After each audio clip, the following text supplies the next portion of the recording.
The Science of Getting Well. By Wallace D. Wattles. Chapter 1. The Principle of Health.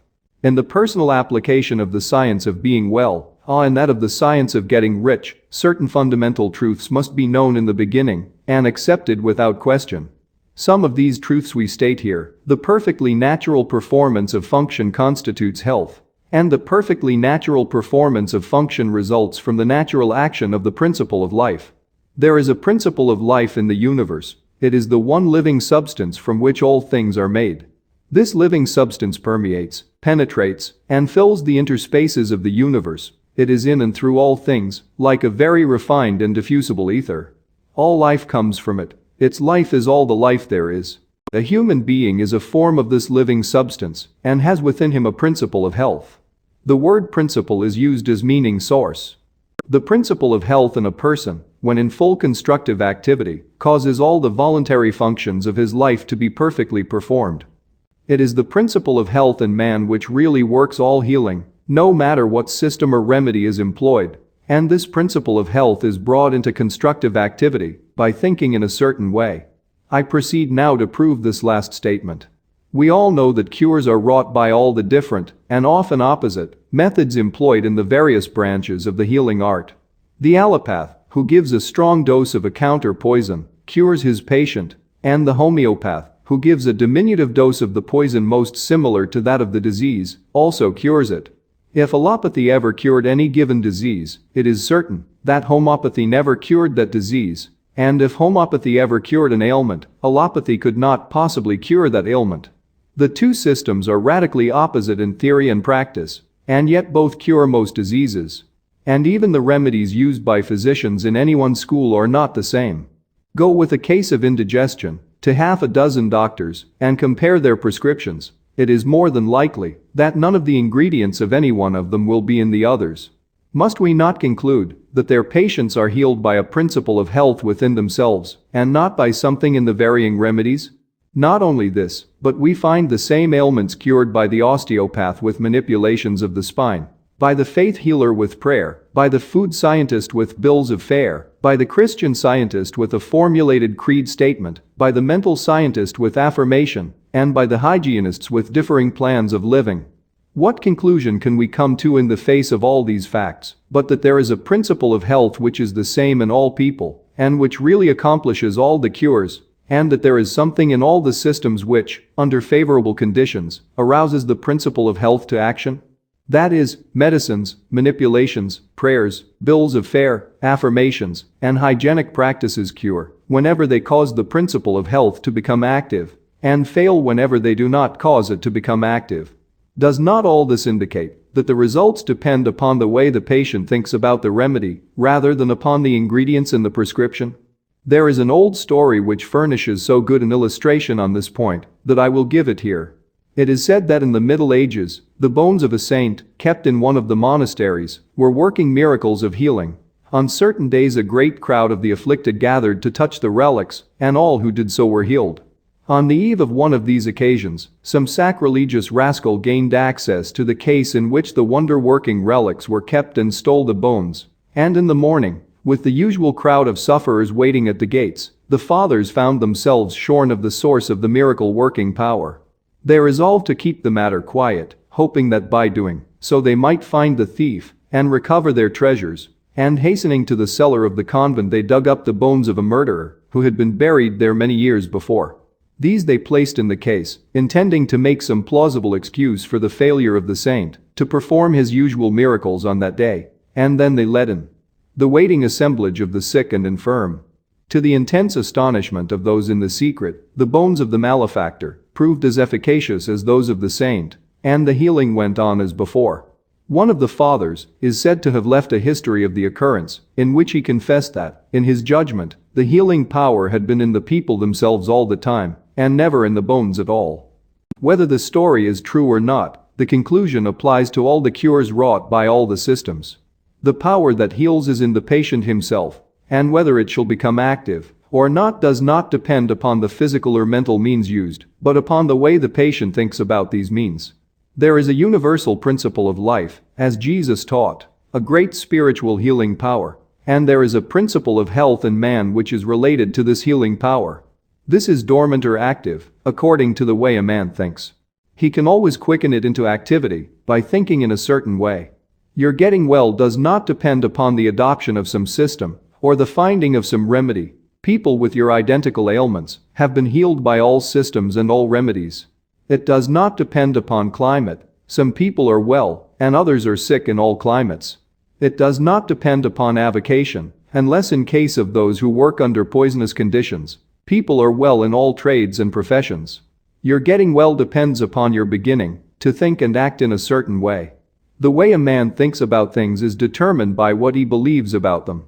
His thoughts are determined by his faith, and the results depend upon his making a personal application of his faith. If a man has faith in the efficacy of a medicine and is able to apply that faith to himself, that medicine will certainly cause him to be cured, but though his faith be great, he will not be cured unless he applies it to himself. Many sick people have faith for others, but none for themselves. So, if he has faith in a system of diet and can personally apply that faith, it will cure him. And if he has faith in prayers and affirmations and personally applies his faith, prayers and affirmations will cure him.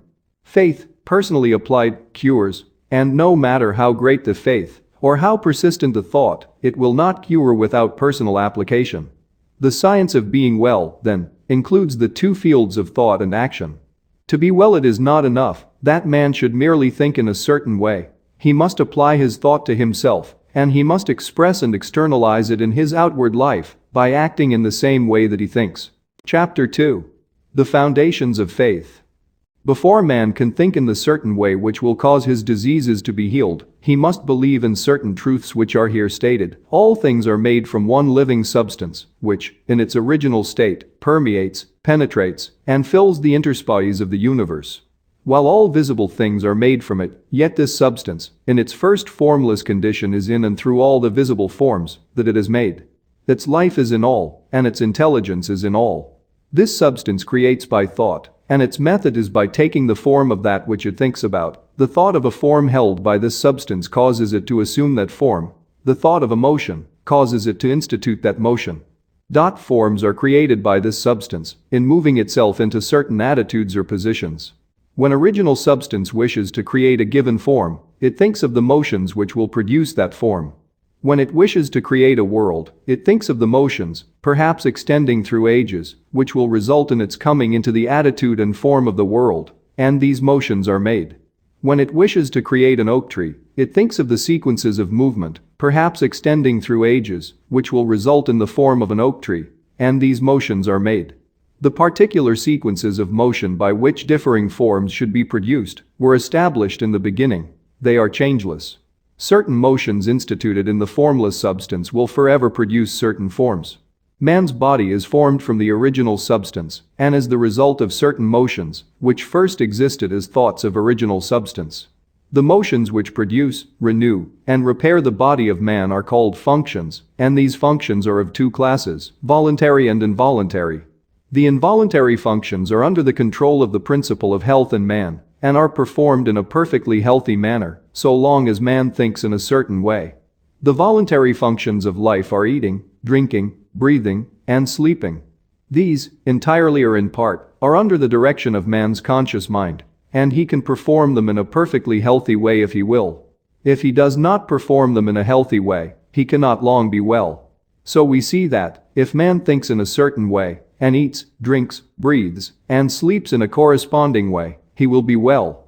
The involuntary functions of man's life are under the direct control of the principle of health, and so long as man thinks in a perfectly healthy way, these functions are perfectly performed. For the action of the principle of health is largely directed by man's conscious thought, affecting his subconscious mind.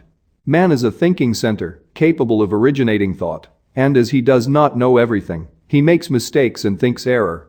Not knowing everything, he believes things to be true which are not true.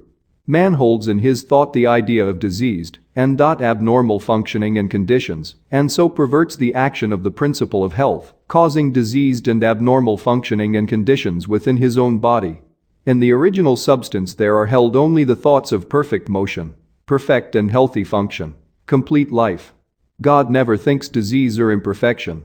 But for countless ages men have held thoughts of disease, abnormality, old age, and death.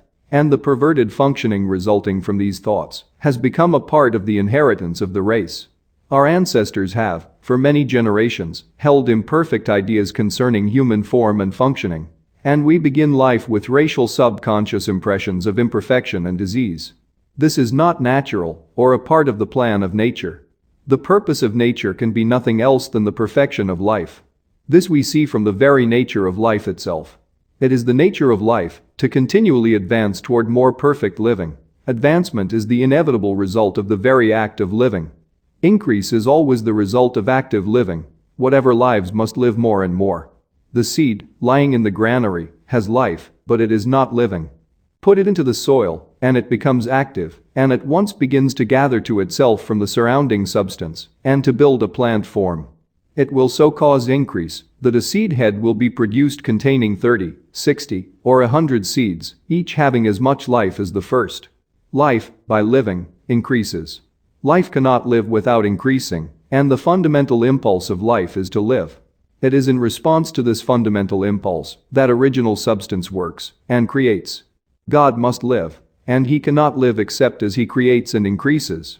In multiplying forms, he is moving on to live more. The universe is a great advancing life, and the purpose of nature is the advancement of life toward perfection, toward perfect functioning. The purpose of nature is perfect health. The purpose of nature, so far as man is concerned, is that he should be continuously advancing into more life and progressing toward perfect life, and that he should live the most complete life possible in his present sphere of action. This must be so, because that which lives in man is seeking more life. Give a little child a pencil and paper, and he begins to draw crude figures. That which lives in him is trying to express itself in art. Give him a set of blocks, and he will try to build something. That which lives in him is seeking expression in architecture. Seat him at a piano, and he will try to draw harmony from the keys. That which lives in him is trying to express itself in music. That which lives in man is always seeking to live more, and since man lives most when he is well, the principle of nature in him can seek only health. The natural state of man is a state of perfect health, and everything in him, and in nature, tends toward health. Sickness can have no place in the thought of original substance, for it is by its own nature continually impelled toward the fullest and most perfect life, therefore, toward health. Man, as he exists in the thought of the formless substance, has perfect health. Disease, which is abnormal, or perverted function motion imperfectly made, or made in the direction of imperfect life has no place in the thought of the thinking stuff. The supreme mind never thinks of disease. Disease was not created or ordained by God, or sent forth from him. It is wholly a product of separate consciousness, of the individual thought of man. God, the formless substance, does not see disease, think disease, know disease, or recognize disease. Disease is recognized only by the thought of man. God thinks nothing but health. From all the foregoing, we see that health is a fact or truth in the original substance from which we are all formed, and that disease is imperfect functioning, resulting from the imperfect thoughts of men, past and present. If man's thoughts of himself had always been those of perfect health, man could not possibly now be otherwise than perfectly healthy. Man in perfect health is the thought of original substance, and man in imperfect health is the result of his own failure to think perfect health and to perform the voluntary functions of life in a healthy way. We will here arrange in a syllabus the basic truths of the science of being well. There is a thinking substance from which all things are made, and which, in its original state, permeates, penetrates, and fills the interspace of the universe. It is the life of all. The thought of a form in this substance causes the form. The thought of a motion produces the motion. In relation to man, the thoughts of this substance are always of perfect functioning and perfect health. Man is a thinking center, capable of original thought, and his thought has power over his own functioning. By thinking imperfect thoughts he has caused imperfect and perverted functioning, and by performing the voluntary functions of life in a perverted manner, he has assisted in causing disease. If man will think only thoughts of perfect health, he can cause within himself the functioning of perfect health. All the power of life will be exerted to assist him. But this healthy functioning will not continue unless man performs the external, or voluntary, functions of living in a healthy manner. Man's first step must be to learn how to think perfect health. And his second step to learn how to eat, drink, breathe, and sleep in perfectly healthy way. If man takes these 2 steps, he will certainly become well and remain so. Chapter 3. Life and its organisms. The human body is the abiding place of an energy which renews it when worn, which eliminates waste or poisonous matter, and which repairs the body when broken or injured. This energy we call life. Life is not generated or produced within the body, it produces the body. The seed which has been kept in the storehouse for years will grow when planted in the soil, it will produce a plant. But the life in the plant is not generated by its growing, it is the life which makes the plant grow. The performance of function does not cause life, it is life which causes function to be performed. Life is first, function afterward. It is life which distinguishes organic from inorganic matter, but it is not produced after the organization of matter. Life is the principle or force which causes organization. It builds organisms. It is a principle or force inherent in original substance. All life is one. This life principle of the all is the principle of health in man, and becomes constructively active whenever man thinks in a certain way. Whoever, therefore, thinks in this certain way will surely have perfect health, if his external functioning is in conformity with his thought. But the external functioning must conform to the thought. Man cannot hope to be well by thinking health, if he eats, drinks, breathes, and sleeps like a sick man. The universal life principle, then, is the principle of health in man. It is one with original substance. There is one original substance from which all things are made. This substance is alive, and its life is the principle of life of the universe. This substance has created from itself all the forms of organic life by thinking them, or by thinking the motions and functions which produce them. Original substance thinks only health, because it knows all truth. There is no truth which is not known in the formless, which is all, and in all. It not only knows all truth, but it has all power. Its vital power is the source of all the energy there is. A conscious life which knows all truth, and which has all power cannot go wrong or perform function imperfectly. Knowing all, it knows too much to go wrong, and so the formless cannot be diseased or think disease. Man is a form of this original substance, and has a separate consciousness of his own, but his consciousness is limited, and therefore imperfect. By reason of his limited knowledge man can and does think wrongly, and so he causes perverted and imperfect functioning in his own body. Man has not known too much to go wrong. The diseased or imperfect functioning may not instantly result from an imperfect thought, but it is bound to come, if the thought becomes habitual. Any thought continuously held by man tends to the establishment of the corresponding condition in his body. Also, man has failed to learn how to perform the voluntary functions of his life in a healthy way. He does not know when, what, and how to eat. He knows little about breathing, and less about sleep. He does all these things in a wrong way, and under wrong conditions, and this because he has neglected to follow the only sure guide to the knowledge of life. He has tried to live by logic, rather than by instinct. He has made living a matter of art, and not of nature. And he has gone wrong. His only remedy is to begin to go right, and this he can surely do. It is the work of this book to teach the whole truth, so that the man who reads it shall know too much to go wrong. The thoughts of disease produce the forms of disease. Man must learn to think health, and being original substance which takes the form of its thoughts, he will become the form of health and manifest perfect health in all his functioning. The people who were healed by touching the bones of the saint were really healed by thinking in a certain way, and not by any power emanating from the relics. There is no healing power in the bones of dead men, whether they be those of saint or sinner. The people who were healed by the doses of either the allopath or the homeopath were also really healed by thinking in a certain way. There is no drug which has within itself the power to heal disease.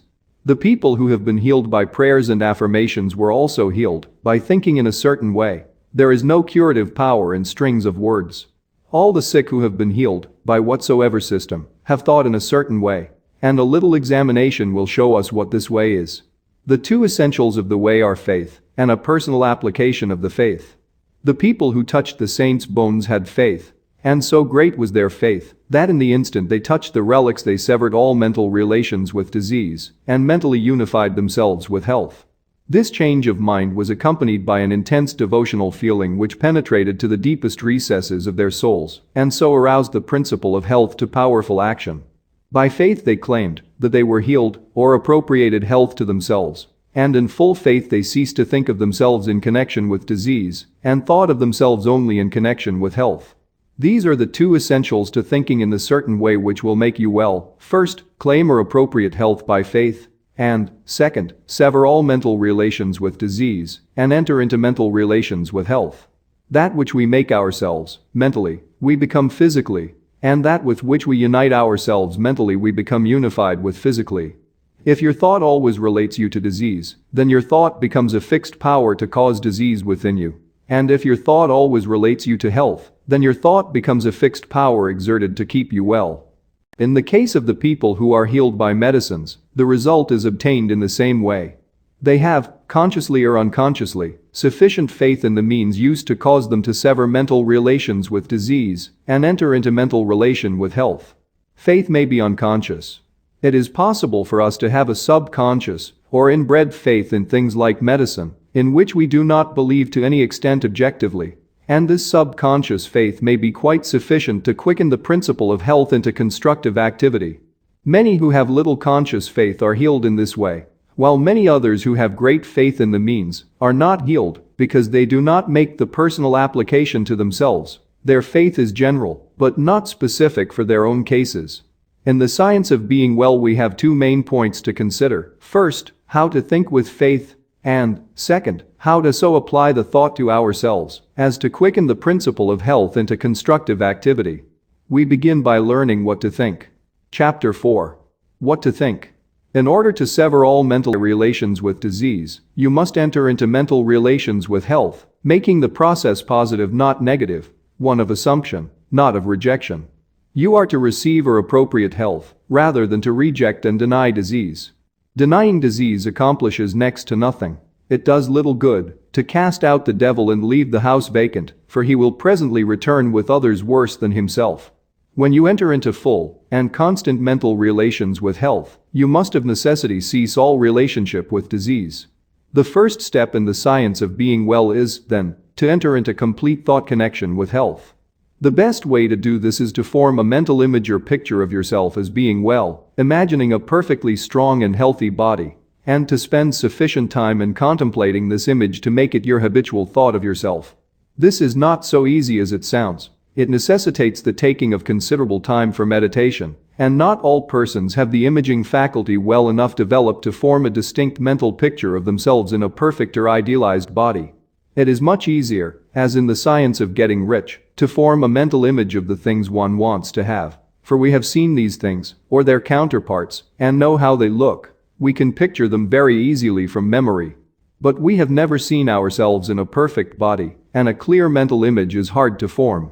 It is not necessary or essential, however, to have a clear mental image of yourself as you wish to be. It is only essential to form a conception of perfect health and to relate yourself to it. This conception of health is not a mental picture of a particular thing. It is an understanding of health and carries with it the idea of perfect functioning in every part and organ.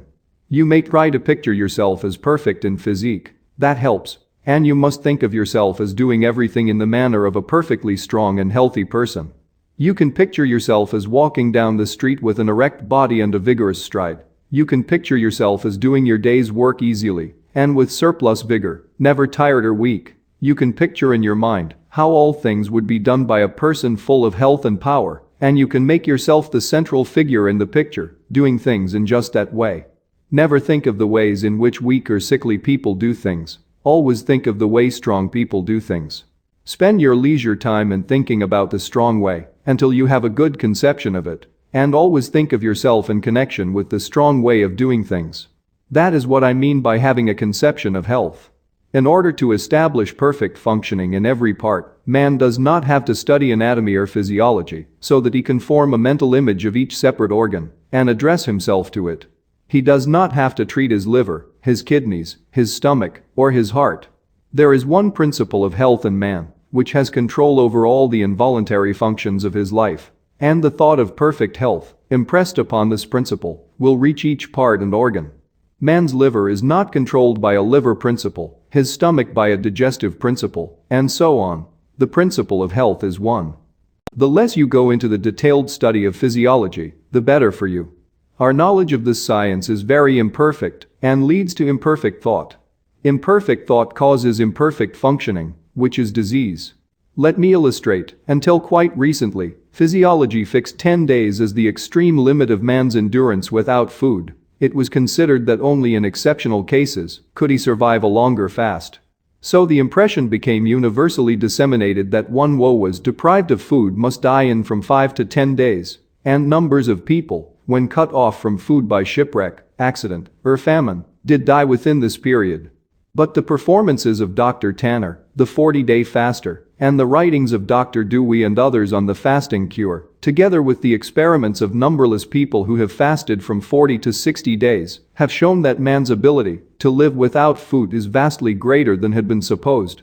Any person, properly educated, can fast from 20 to 40 days with little loss in weight, and often with no apparent loss of strength at all. The people who starved to death in 10 days or less did so because they believed that death was inevitable. An erroneous physiology had given them a wrong thought about themselves. When a man is deprived of food, he will die in from 10 to 50 days, according to the way he has been taught, or, in other words, according to the way he thinks about it. So you see that an erroneous physiology can work very mischievous results. No science of being well can be founded on current physiology. It is not sufficiently exact in its knowledge. With all its pretensions, comparatively little is really known as to the interior workings and processes of the body. It is not known just how food is digested. It is not known just what part food plays, if any, in the generation of force. It is not known exactly what the liver, spleen, and pancreas are for, or what part their secretions play in the chemistry of assimilation. On all these and most other points we theorize, but we do not really know. When man begins to study physiology, he enters the domain of theory and disputation. He comes among conflicting opinions, and he is bound to form mistaken ideas concerning himself. These mistaken ideas lead to the thinking of wrong thoughts, and this leads to perverted functioning and disease. All that the most perfect knowledge of physiology could do for man would be to enable him to think only thoughts of perfect health, and to eat, drink, breathe, and sleep in a perfectly healthy way. And this, as we shall show, he can do without studying physiology at all. This, for the most part, is true of all hygiene. There are certain fundamental propositions which we should know, and these will be explained in later chapters, but aside from these propositions, ignore physiology and hygiene. They tend to fill your mind with thoughts of imperfect conditions, and these thoughts will produce the imperfect conditions in your own body. You cannot study any science which recognizes disease if you are to think nothing but health. Drop all investigation as to your present condition, its causes, or possible results, and set yourself to the work of forming a conception of health. Think about health and the possibilities of health, of the work that may be done, and the pleasures that may be enjoyed in a condition of perfect health. Then make this conception your guide in thinking of yourself. Refuse to entertain for an instant any thought of yourself which is not in harmony with it. When any idea of disease or imperfect functioning enters your mind, cast it out instantly by calling up a thought which is in harmony with the conception of health. Think of yourself at all times as realizing conception, as being a strong and perfectly healthy personage, and do not harbor a contrary thought.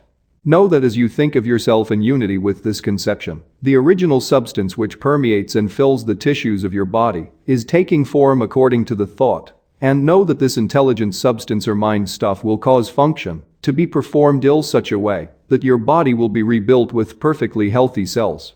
The intelligent substance, from which all things are made, permeates and penetrates all things, and so it is in and through your body. It moves according to its thoughts. And so if you hold only the thoughts of perfectly healthy function, it will cause the movements of perfectly healthy function within you.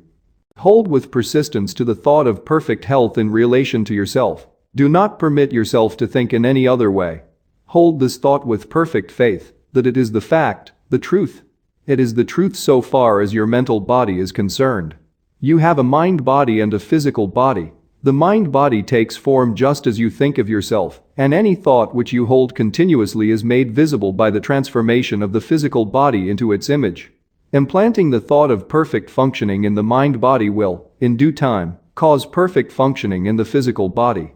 The transformation of the physical body into the image of the ideal held by the mind body is not accomplished instantaneously, We cannot transfigure our physical bodies at will as Jesus did.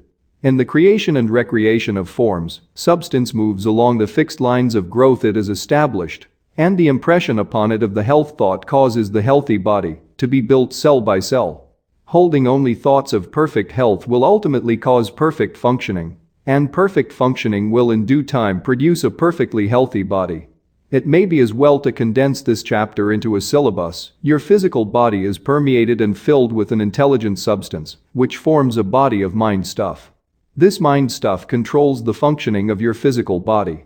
A thought of disease, or of imperfect function, impressed upon the mind stuff, causes disease or imperfect functioning in the physical body. If you are diseased, it is because wrong thoughts have made impressions on this mind stuff. These may have been either your own thoughts or those of your parents. We begin life with many subconscious impressions, both right and wrong. But the natural tendency of all mind is toward health, and if no thoughts are held in the conscious mind save those of health, all internal functioning will come to be performed in a perfectly healthy manner. The power of nature within you is sufficient to overcome all hereditary impressions, and if you will learn to control your thoughts, so that you shall think only those of health, and if you will perform the voluntary functions of life in a perfectly healthy way, you can certainly be well. Chapter 5. Faith. The principle of health is moved by faith. Nothing else can call it into action. And only faith can enable you to relate yourself to health and sever your relation with disease in your thoughts. You will continue to think of disease unless you have faith in health. If you do not have faith, you will doubt. If you doubt, you will fear, and if you fear, you will relate yourself and mind to that which you fear. If you fear disease, you will think of yourself in connection with disease, and that will produce within yourself the form and motions of disease.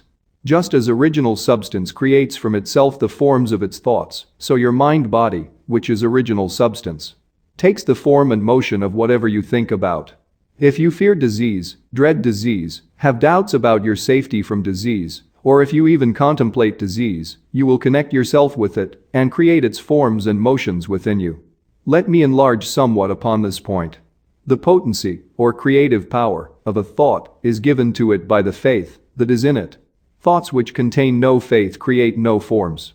The formless substance, which knows all truth, and therefore thinks only truth, has perfect faith in every thought, because it thinks only truth, and so all its thoughts create. But if you will imagine a thought in formless substance in which there was no faith, you will see that such a thought could not cause the substance to move or take form. Keep in mind the fact that only those thoughts which are conceived in faith have creative energy. Only those thoughts which have faith with them are able to change function, or to quicken the principle of health into activity.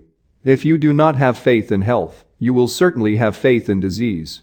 If you do not have faith in health, it will do you no good to think about health, for your thoughts will have no potency, and will cause no change for the better in your conditions.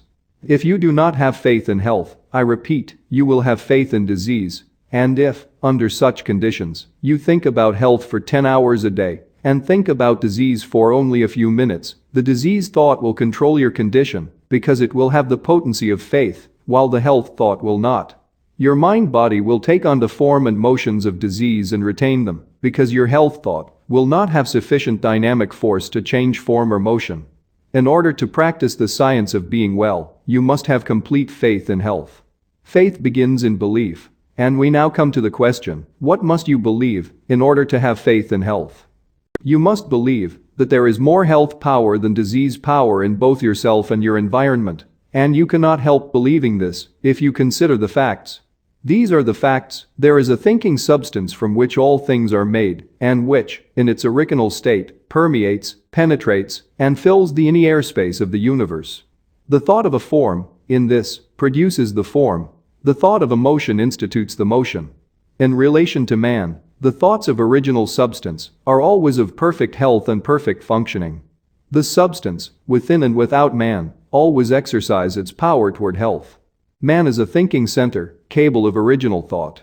He has a mind-body, of original substance permeating a physical body, and the functioning of his physical body is determined by the faith of his mind-body. If man thinks with faith of the functioning of health, he will cause his internal functions to be performed in a healthy manner, provided that he performs the external functions in a corresponding manner. But if man thinks, with faith, of disease, or of the power of disease, he will cause his internal functioning to be the functioning of disease.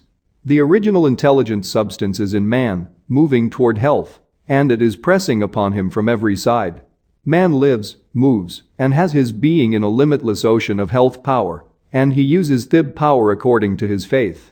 If he appropriates it and applies it to himself, it is all high, and if he unifies himself with it, I be unquestioning faith, he cannot fail to add it, and he'll for the power of this substance is all the power there is. A belief in the above statements is a foundation for faith and health. If you believe them, you believe that health is the natural state of man, and that man lives in the midst of universal health, that all the power of nature makes for health, and that health is possible to all, and can surely be attained by all. You will believe that the power of health in the universe is 10,000 times greater than that of disease. In fact, that disease has no power whatever, being only the result of perverted thought and faith. And if you believe that health is possible to you, and that it may surely be attained by you, and that you know exactly what to do in order to attain it, you will have faith in health. You will have this faith and knowledge if you read this book through with care and determine to believe in and practice its teachings. It is not merely the possession of faith, but the personal application of faith which works healing. You must claim health in the beginning and form a conception of health and, as far as may be, of yourself as a perfectly healthy person, and then, by faith, you must claim that you are realizing this conception. Do not assert with faith that you are going to get well, assert with faith that you are well. Having faith in health and applying it to yourself means having faith that you are healthy, and the first step in this is to claim that it is the truth. Mentally take the attitude of being well and do not say anything or do anything which contradicts this attitude. Never speak a word or assume a physical attitude which does not harmonize with the claim, I am perfectly well. When you walk, go with a brisk step and with your chest thrown out and your head held up. Watch that at all times your physical actions and attitudes are those of a healthy person. When you find that you have relapsed into the attitude of weakness or disease, change instantly, straighten up, think of health and power. Refuse to consider yourself as other than a perfectly healthy person. One great aid, perhaps the greatest aid, in applying your faith you will find in the exercise of gratitude. Whenever you think of yourself or of your advancing condition, give thanks to the great intelligent substance for the perfect health you are enjoying. Remember that, as Swedenborg taught, there is a continual inflow of life from the Supreme, which is received by all created things according to their forms, and by man according to his faith. Health from God is continually being urged upon you, and when you think of this, lift up your mind reverently to him, and give thanks that you have been led to the truth and into perfect health of mind and body. Be, all the time, in a grateful frame of mind, and let gratitude be evident in your speech. Gratitude will help you to own and control your own field of thought. Whenever the thought of disease is presented to you, instantly claim health and thank God for the perfect health you have. Do this so that there shall be no room in your mind for a thought of ill.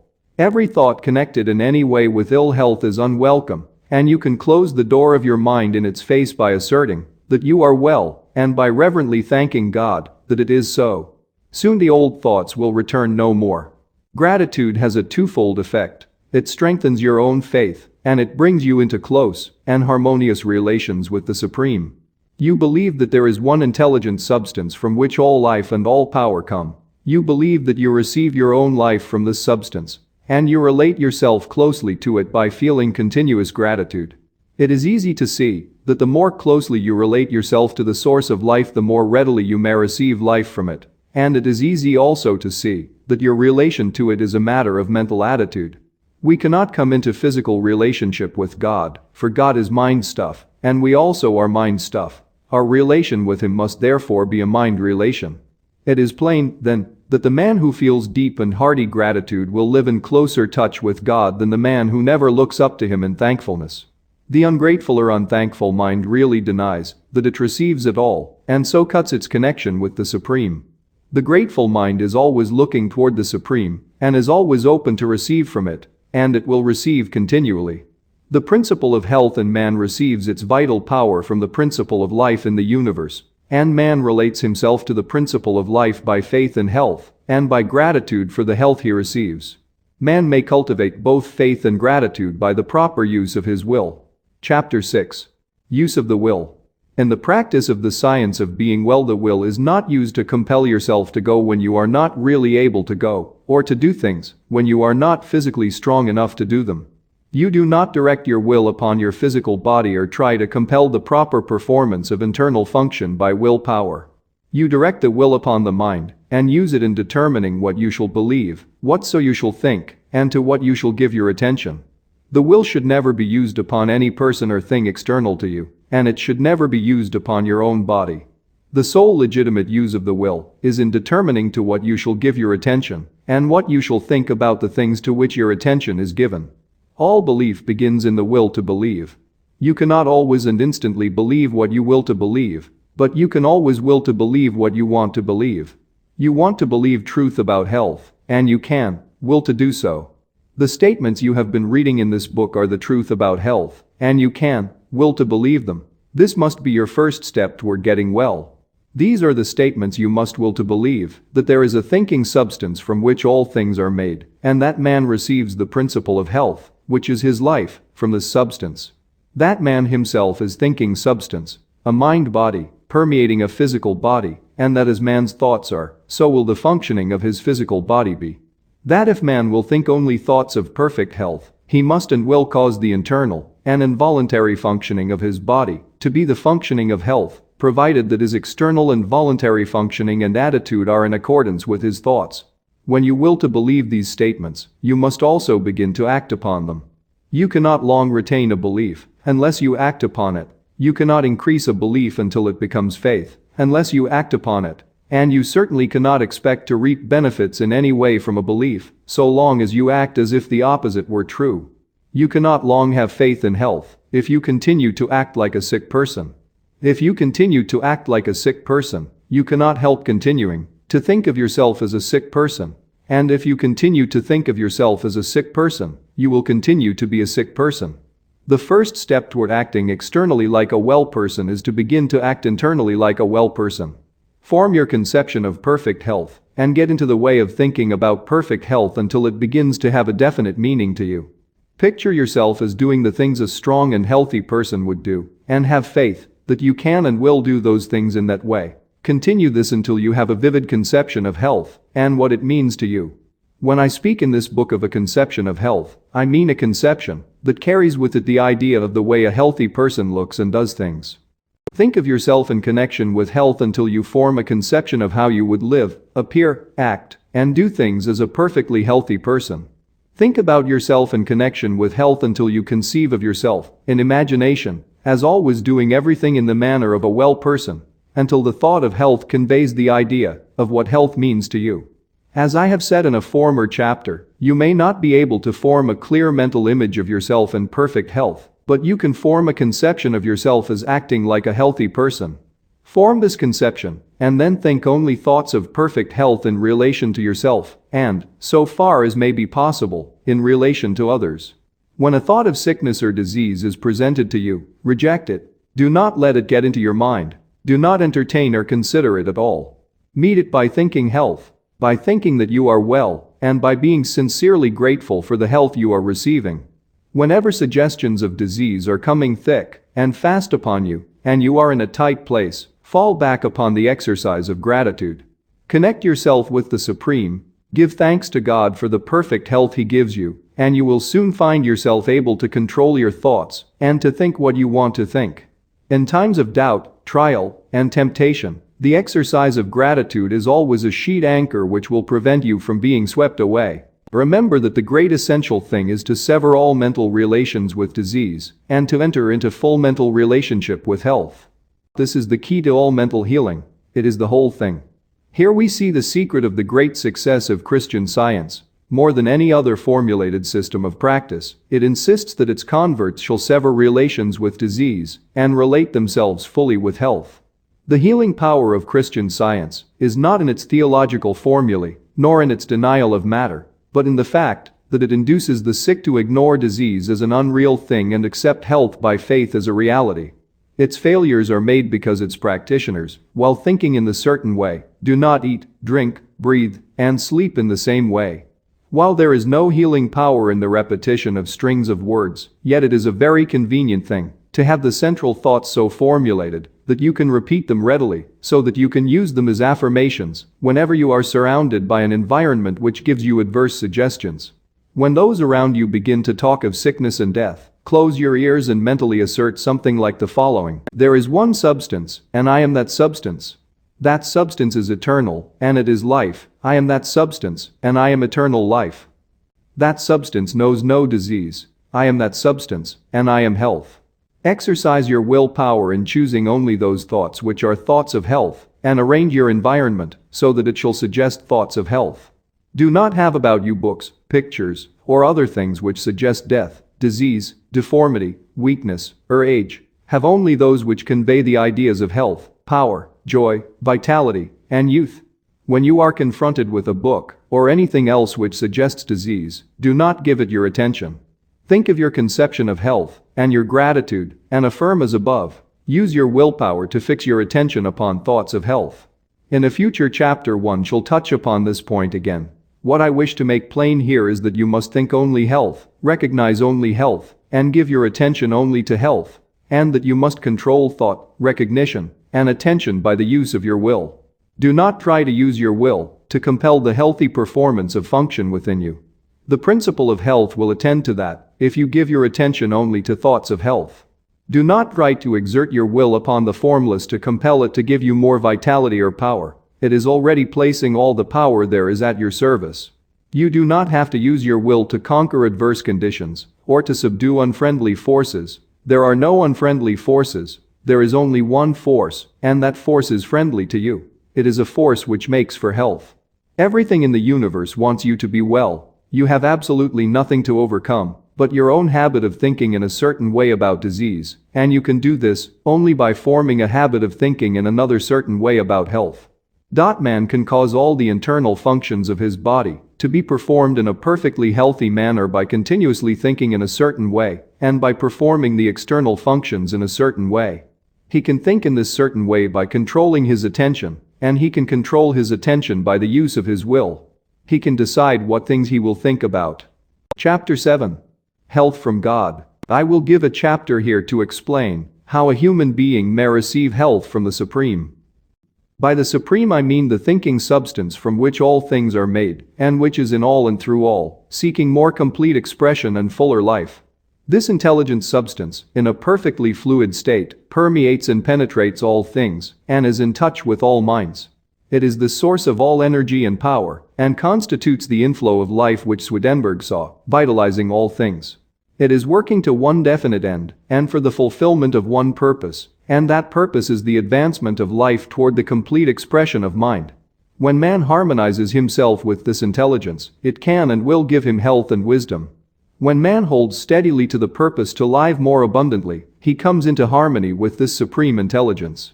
The purpose of the supreme intelligence is the most abundant life for all. The purpose of this supreme intelligence for you is that you should live more abundantly. If, then, your own purpose is to live more abundantly, you are unified with the Supreme, you are working with it, and it must work with you. But as the supreme intelligence is in all, if you harmonize with it, you must harmonize with all, and you must desire more abundant life for all, as well as for yourself. Two great benefits come to you from being in harmony with the supreme intelligence. First, you will receive wisdom. By wisdom I do not mean knowledge of facts so much as ability to perceive and understand facts, and to judge soundly and act rightly in all matters relating to life. Wisdom is the power to perceive truth, and the ability to make the best use of the knowledge of truth. It is the power to perceive at once the best end to aim at, and the means best adapted to attain that end. With wisdom comes poise, and the power to think rightly, to control and guide your thoughts, and to avoid the difficulties which come from wrong thinking. With wisdom you will be able to select the right courses for your particular needs, and to so govern yourself in all ways as to secure the best results. You will know how to do what you want to do. You can readily see that wisdom must be an essential attribute of the supreme intelligence, since that which knows all truth must be wise, and you can also see that just in proportion as you harmonize and unify your mind with that intelligence, you will have wisdom. But I repeat that since this intelligence is all and in all, you can enter into its wisdom only by harmonizing with all. If there is anything in your desires or your purpose which will bring oppression to any, or work injustice to, or cause lack of life for any, you cannot receive wisdom from the Supreme. Furthermore, your purpose for your own self must be the best. Man can live in three general ways: for the gratification of his body, for that of his intellect, or for that of his soul. The first is accomplished by satisfying the desires for food, drink, and those other things which give enjoyable physical sensations. The second is accomplished by doing those things which cause pleasant mental sensations, such as gratifying the desire for knowledge or those for fine clothing, fame, power, and so on. The third is accomplished by giving way to the instincts of unselfish love and altruism. Man lives most wisely and completely when he functions most perfectly along all of these lines, without excess in any of them. The man who lives swinishly, for the body alone, is unwise and out of harmony with God. That man who lives solely for the cold enjoyments of the intellect, though he be absolutely moral, is unwise and out of harmony with God. And the man who lives wholly for the practice of altruism, and who throws himself away for others, is as unwise and as far from harmony with God as those who go to excess in other ways. To come into full harmony with the Supreme, you must purpose to live to the utmost of your capabilities in body, mind, and soul. This must mean the full exercise of function in all the different ways, but without excess, for excess in one causes deficiency in the others. Behind your desire for health is your own desire for mere abundant life, and behind that is the desire of the formless intelligence to live more fully in you. So, as you advance toward perfect health, hold steadily to the purpose to attain complete life, physical, mental, and spiritual, to advance in all ways, and in every way to live more. If you hold this purpose, you will be given wisdom. He that willeth to do the will of the Father shall know, said Jesus.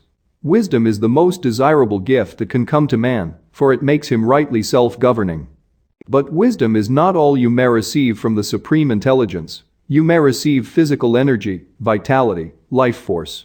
The energy of the formless substance is unlimited and permeates everything. You are already receiving or appropriating to yourself this energy in an automatic and instinctive way, but you can do so to a far greater degree if you set about it intelligently. The measure of a man's strength is not what God is willing to give him, but what he, himself, has the will and the intelligence to appropriate to himself. God gives you all there is. Your only question is how much to take of the unlimited supply. Professor James has pointed out that there is apparently no limit to the powers of men, and this is simply because man's power comes from the inexhaustible reservoir of the Supreme. The runner who has reached the stage of exhaustion, when his physical power seems entirely gone, by running on in a certain way, may receive his second wind. His strength is renewed in a seemingly miraculous fashion, and he can go indefinitely. And by continuing in the certain way, he may receive a third, fourth, and fifth wind. We do not know where the limit is, or how far it may be possible to extend it. The conditions are that the runner must have absolute faith, that the strength will come, that he must think steadily of strength, and have perfect confidence that he has it, and that he must continue to run on. If he admits a doubt into his mind, he falls exhausted, and if he stops running, to wait for the accession of strength, it will never come. His faith in strength, his faith that he can keep on running, his unwavering purpose to keep on running, and his action in keeping on seem to connect him to the source of energy in such a way as to bring him a new supply. In a very similar manner, the sick person who has unquestioning faith in health, whose purpose brings him into harmony with the source, and who performs the voluntary functions of life in a certain way, will receive vital energy sufficient for all his needs and for the healing of all his diseases. God, who seeks to live and express himself fully in man, delights to give man all that is needed for the most abundant life. Action and reaction are equal, and when you desire to live more, if you are in mental harmony with the Supreme, the forces which make for life begin to concentrate about you and upon you. The one life begins to move toward you, and your environment becomes surcharged with it.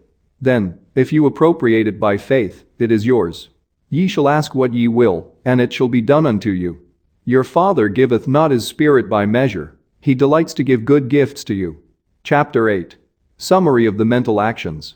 Let me now summarize the actions and altitudes necessary to the practice of the science of being well. First, you believe that there is a thinking substance from which all things are made and which, in its original state, permeates, penetrates, and fills the interspaces of the universe.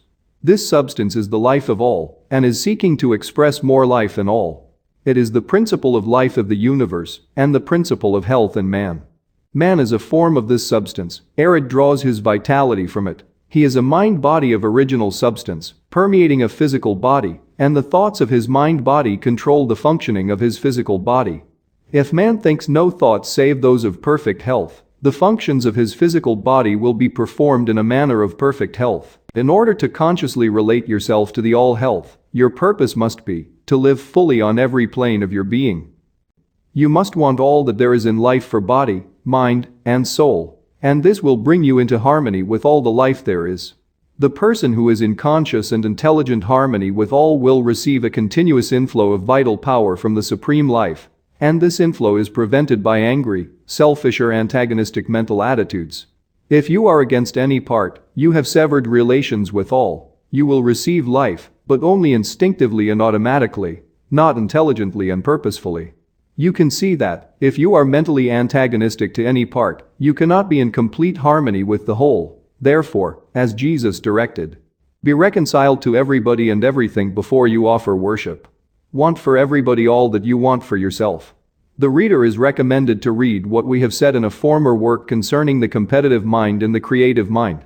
It is very doubtful whether one who has lost health can completely regain it, so long as he remains in the competitive mind. Being on the creative or goodwill plane in mind, the next step is to form a conception of yourself as in perfect health and to hold no thoughts which are not in full harmony with this conception. Have faith that if you think only thoughts of health you will establish in your physical body the functioning of health, and use your will to determine that you will think only thoughts of health. Never think of yourself as sick or as likely to be sick. Never think of sickness in connection with yourself at all. And, as far as may be, shut out of your mind all thoughts of sickness in connection with others. Surround yourself as much as possible with the things which suggest the ideas of strength and health. Have faith in health and accept health as an actual present fact in your life. Claim health as a blessing bestowed upon you by the Supreme Life and be deeply grateful at all times. Claim the blessing by faith, know that it is yours, and never admit a contrary thought to your mind. Use your willpower to withhold your attention from every appearance of disease in yourself and others. Do not study disease, think about it, nor speak of it. At all times, when the thought of disease is thrust upon you, move forward into the mental position of prayerful gratitude for your perfect health. The mental actions necessary to being well may now be summed up in a single sentence. Form a conception of yourself in perfect health, and think only those thoughts which are in harmony with that conception. That, with faith and gratitude, and the purpose to really live, covers all the requirements. It is not necessary to take mental exercises of any kind, except as described in Chapter 6, or to do wearying stunts in the way of affirmations, and so on. It is not necessary to concentrate the mind on the affected parts. It is far better not to think of any part as affected. It is not necessary to treat yourself by auto-suggestion, or to have others treat you in any way whatever. The power that heals is the principle of health within you, and to call this principle into constructive action it is only necessary, having harmonized yourself with the all-mind, to claim by faith the all-health, and to hold that claim until it is physically manifested in all the functions of your body. In order to hold this mental attitude of faith, gratitude, and health, however, your external acts must be only those of health. You cannot long hold the internal attitude of a well person if you continue to perform the external acts of a sick person. It is essential not only that your every thought should be a thought of health, but that your every act should be an act of health, performed in a healthy manner. If you will make every thought a thought of health, and every conscious act an act of health, it must infallibly follow that every internal and unconscious function shall come to be healthy, for all the power of life is being continually exerted toward health. We shall next consider how you may make every act an act of health. Chapter 9. When to eat. You cannot build and maintain a perfectly healthy body by mental action alone, or by the performance of the unconscious or involuntary functions alone. There are certain actions, more or less voluntary, which have a direct and immediate relation with the continuance of life itself. These are eating, drinking, breathing, and sleeping. No matter what man's thought or mental attitude may be, he cannot live unless he eats, drinks, breathes, and sleeps, and, moreover, He cannot be well if he eats, drinks, breathes, and sleeps in an unnatural or wrong manner. It is therefore vitally important that you should learn the right way to perform these voluntary functions, and I shall proceed to show you this way, beginning with the matter of eating, which is most important. There has been a vast amount of controversy as to when to eat, what to eat, how to eat, and how much to eat, and all this controversy is unnecessary, for the right way is very easy to find. You have only to consider the law which governs all attainment, whether of health, wealth, power, or happiness, and that law is that you must do what you can do now, where you are now, do every separate act in the most perfect manner possible, and put the power of faith into every action. The processes of digestion and assimilation are under the supervision and control of an inner division of man's mentality, which is generally called the subconscious mind, and I shall use that term here in order to be understood. The subconscious mind is in charge of all the functions and processes of life, and when more food is needed by the body, it makes the fact known by causing a sensation called hunger. Whenever food is needed and can be used, there is hunger, and whenever there is hunger, it is time to eat. When there is no hunger, it is unnatural and wrong to eat, no matter how great may appear to be the need for food. Even if you are in a condition of apparent starvation, with great emaciation, if there is no hunger, you may know that food cannot be used, and it will be unnatural and wrong for you to eat. Though you have not eaten for days, weeks, or months, if you have no hunger, you may be perfectly sure that food cannot be used and will probably not be used if taken. Whenever food is needed, if there is power to digest and assimilate it so that it can be normally used, the subconscious mind will announce the tact by a decided hunger.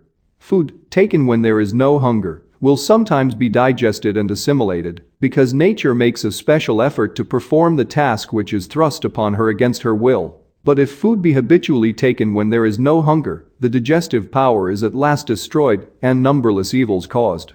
If the foregoing be true, and it is indisputably so, it is a self-evident proposition that the natural time and the healthy time to eat is when one is hungry, and that it is never a natural or a healthy action to eat when one is not hungry.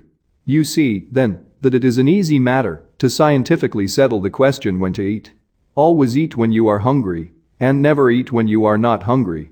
This is obedience to nature, which is obedience to God. We must not fail, however, to make clear the distinction between hunger and appetite. Hunger is the call of the subconscious mind for more material, to be used in repairing and renewing the body, and in keeping up the internal heat, and hunger is never felt unless there is need for more material, and unless there is power to digest it when taken into the stomach. Appetite is a desire for the gratification of sensation. The drunkard has an appetite for liquor, but he cannot have a hunger for it. A normally fed person cannot have a hunger for candy or sweets. The desire for these things is an appetite. You cannot hunger for tea, coffee, spiced foods, or for the various taste-tempting devices of the skilled cook. If you desire these things, it is with appetite, not with hunger. Hunger is nature's call for material to be used in building new cells, and nature never calls for anything which may not be legitimately used for this purpose. Appetite is often largely a matter of habit. If one eats or drinks at a certain hour, and especially if one takes sweetened or spiced and stimulating foods, the desire comes regularly at the same hour, but this habitual desire for food should never be mistaken for hunger. Hunger does not appear at specified times. It only comes when work or exercise has destroyed sufficient tissue to make the taking in of new raw material a necessity. For instance, if a person has been sufficiently fed on the preceding day, it is impossible that he should feel a genuine hunger on arising from refreshing sleep. In sleep, the body is recharged with vital power, and the assimilation of the food which has been taken during the day is completed. The system has no need for food immediately after sleep, unless the person went to his rest in a state of starvation. With a system of feeding, which is even a reasonable approach to a natural one, no one can have a real hunger for an early morning breakfast. There is no such thing possible as a normal or genuine hunger immediately after arising from sound sleep. The early morning breakfast is always taken to gratify appetite, never to satisfy hunger. No matter who you are, or what your condition is, no matter how hard you work, or how much you are exposed, unless you go to your bed starved, you cannot arise from your bed hungry. Hunger is not caused by sleep, but by work. And it does not matter who you are, or what your condition, or how hard or easy your work, The so-called no breakfast plan is the right plan for you.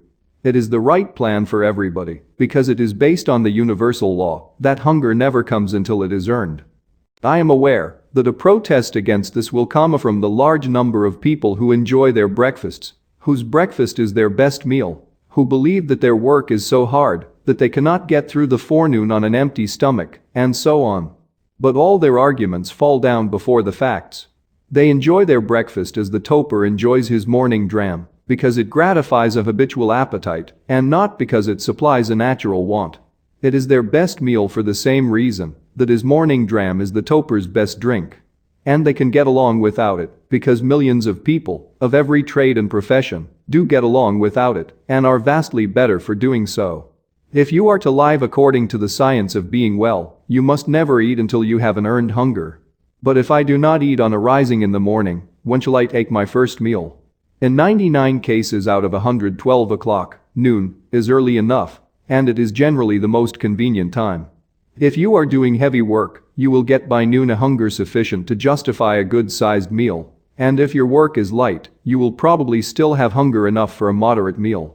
The best general rule or law that can be laid down is that you should eat your first meal of the day at noon, if you are hungry, and if you are not hungry, wait until you become so. And when shall I eat my second meal? Not at all, unless you are hungry for it, and that with a genuine earned hunger. If you do get hungry for a second meal, eat at the most convenient time, but do not eat until you have a really earned hunger. The reader who wishes to fully inform himself as to the reasons for this way of arranging the mealtimes will find the best books thereon cited in the preface to this work. From the foregoing, however, you can easily see that the science of being well readily answers the question, when and how often shall I eat? The answer is, eat when you have an earned hunger, and never eat at any other time. Chapter 10. What to eat? The current sciences of medicine and hygiene have made no progress toward answering the question, what shall I eat? The contests between the vegetarians and the meat-eaters, the cooked food advocates, raw food advocates, and various other schools of theorists seem to be interminable. And from the mountains of evidence and argument piled up for and against each special theory, it is plain that if we depend on these scientists we shall never know what is the natural food of man. Turning away from the whole controversy, then, we will ask the question of nature herself, and we shall find that she has not left us without an answer. Most of the errors of dietary scientists grow out of a false premise as to the natural state of man. It is assumed that civilization and mental development are unnatural things, that the man who lives in a modern house, in city or country, and who works in modern trade or industry for his living is leading an unnatural life, and is in an unnatural environment, that the only natural man is a naked savage, and that the farther we get from the savage the farther we are from nature. This is wrong. The man who has all that art and science can give him is leading the most natural life, because he is living most completely in all his faculties. The dweller in a well-appointed city flat, with modern conveniences and good ventilation, is living a far more naturally human life than the Australian savage who lives in a hollow tree or a hole in the ground. That great intelligence, which is in all and through all, has in reality practically settled the question as to what we shall eat. In ordering the affairs of nature, it is decided that man's food shall be according to the zone in which he lives. In the frigid regions of the far north, fuel foods are required. The development of brain is not large, nor is the life severe in its labor tax on muscle, and so the Esquimaux live largely on the blubber and fat of aquatic animals. No other diet is possible to them. They could not get fruits, nuts, or vegetables even if they were disposed to eat them, and they could not live on them in that climate if they could get them. So, notwithstanding the arguments of the vegetarians, the Esquimaux will continue to live on animal fats. On the other hand, as we come toward the tropics, we find fuel foods less required, and we find the people naturally inclining toward a vegetarian diet. Millions live on rice and fruits, and the food regimen of an Esquimau village, if followed upon the equator, would result in speedy death. A natural diet for the equatorial regions would be very far from being a natural diet near the North Pole, and the people of either zone, if not interfered with by medical or dietary scientists, will be guided by the all-intelligence, which seeks the fullest life in all, to feed themselves in the best way for the promotion of perfect health. In general, you can see that God, working in nature, and in the evolution of human society and customs, has answered your question as to what you shall eat. And I advise you to take his answer in preference to that of any man. In the temperate zone the largest demands are made on man in spirit, mind, and body. And here we find the greatest variety of foods provided by nature. And it is really quite useless and superfluous to theorize on the question, what the masses shall eat, for they have no choice. They must eat the foods which are staple products of the zone in which they live.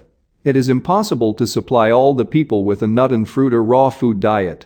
And the fact that it is impossible is proof positive that these are not the foods intended by nature, for nature, being formed for the advancement of life, has not made the obtaining of the means of life an impossibility. So, I say, the question, what shall I eat, has been answered for you.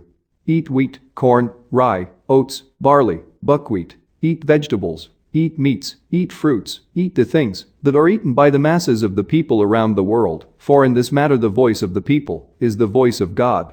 They have been led, generally, to the selection of certain foods, and they have been led, generally, to prepare these foods in generally similar ways. And you may depend upon it that in general they have the right foods and are preparing them in the right way. In these matters the race has been under the guidance of God. The list of foods in common use is a long one, and you must select therefrom according to your individual taste. If you do, you will find that you have an infallible guide, as shown in the next 2 chapters. If you do not eat until you have an earned hunger, you will not find your taste demanding unnatural or unhealthy foods. The woodchopper, who has swung his axe continuously from 7 in the morning until noon, does not come in clamoring for cream puffs and confectionery. He wants pork and beans, or beefsteak and potatoes, or cornbread and cabbage. He asks for the plain solids.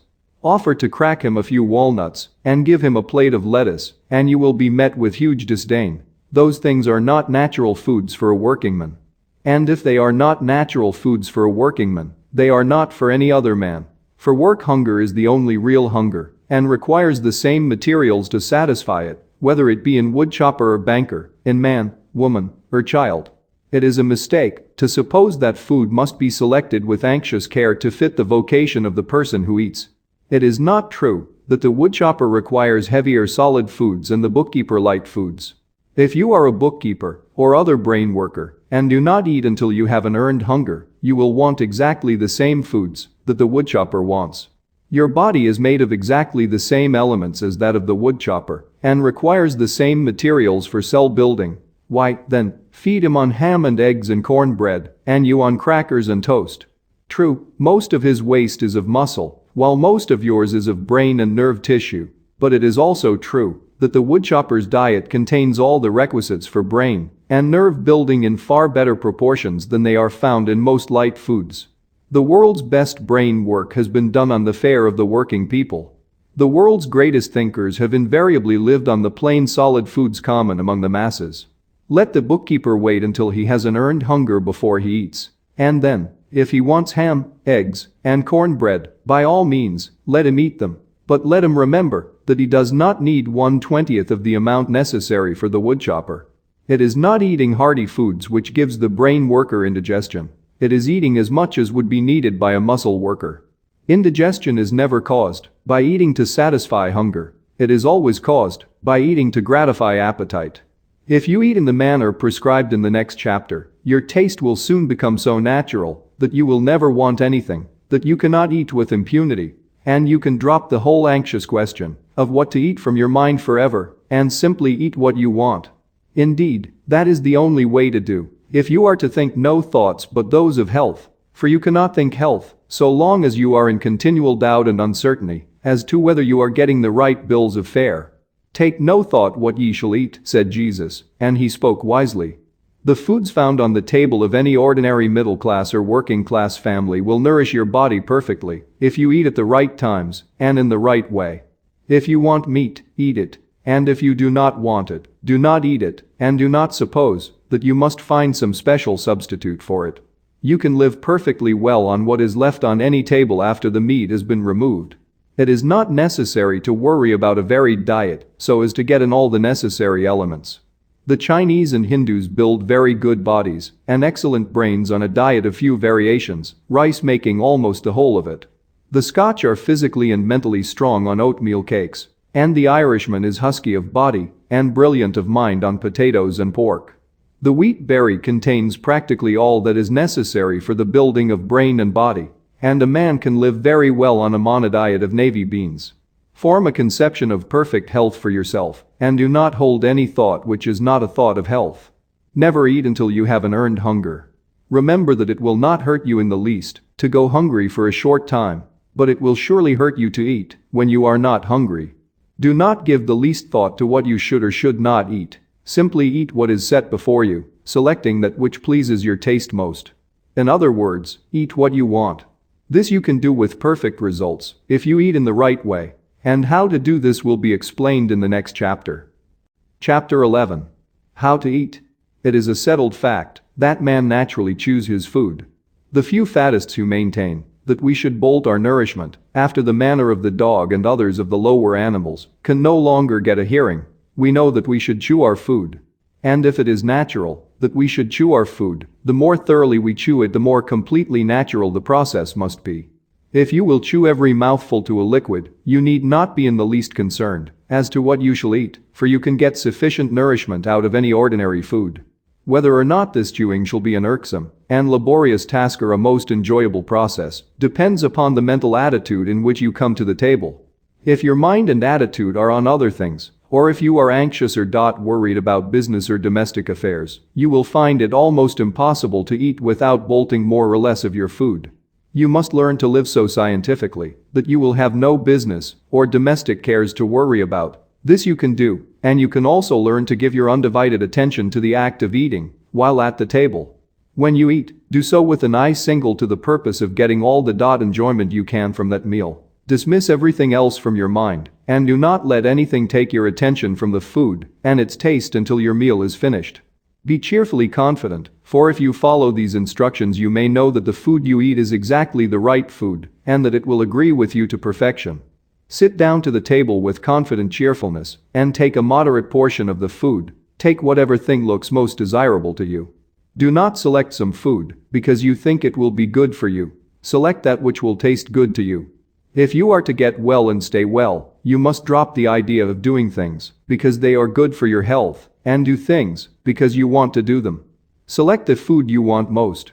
Gratefully give thanks to God that you have learned how to eat it in such a way that digestion shall be perfect, and take a moderate mouthful of it. Do not fix your attention on the act of chewing. Fix it on the taste of the food, and taste and enjoy it until it is reduced to a liquid state and passes down your throat by involuntary swallowing. No matter how long it takes, do not think of the time. Think of the taste. Do not allow your eyes to wander over the table, speculating as to what you shall eat next. Do not worry for fear there is not enough and that you will not get your share of everything. Do not anticipate the taste of the next thing. Keep your mind centered on the taste of what you have in your mouth. And that is all of it.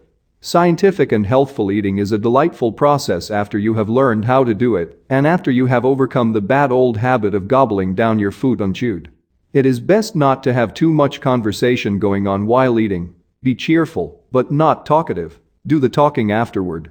In most cases, some use of the will is required to form the habit of correct eating. The bolting habit is an unnatural one and is without doubt mostly the result of fear. Fear that we will be robbed of our food. Fear that we will not get our share of the good things. Fear that we will lose precious time. These are the causes of haste. Then there is anticipation of the dainties that are to come for dessert and the consequent desire to get at them as quickly as possible. And there is mental abstraction or thinking of other matters while eating.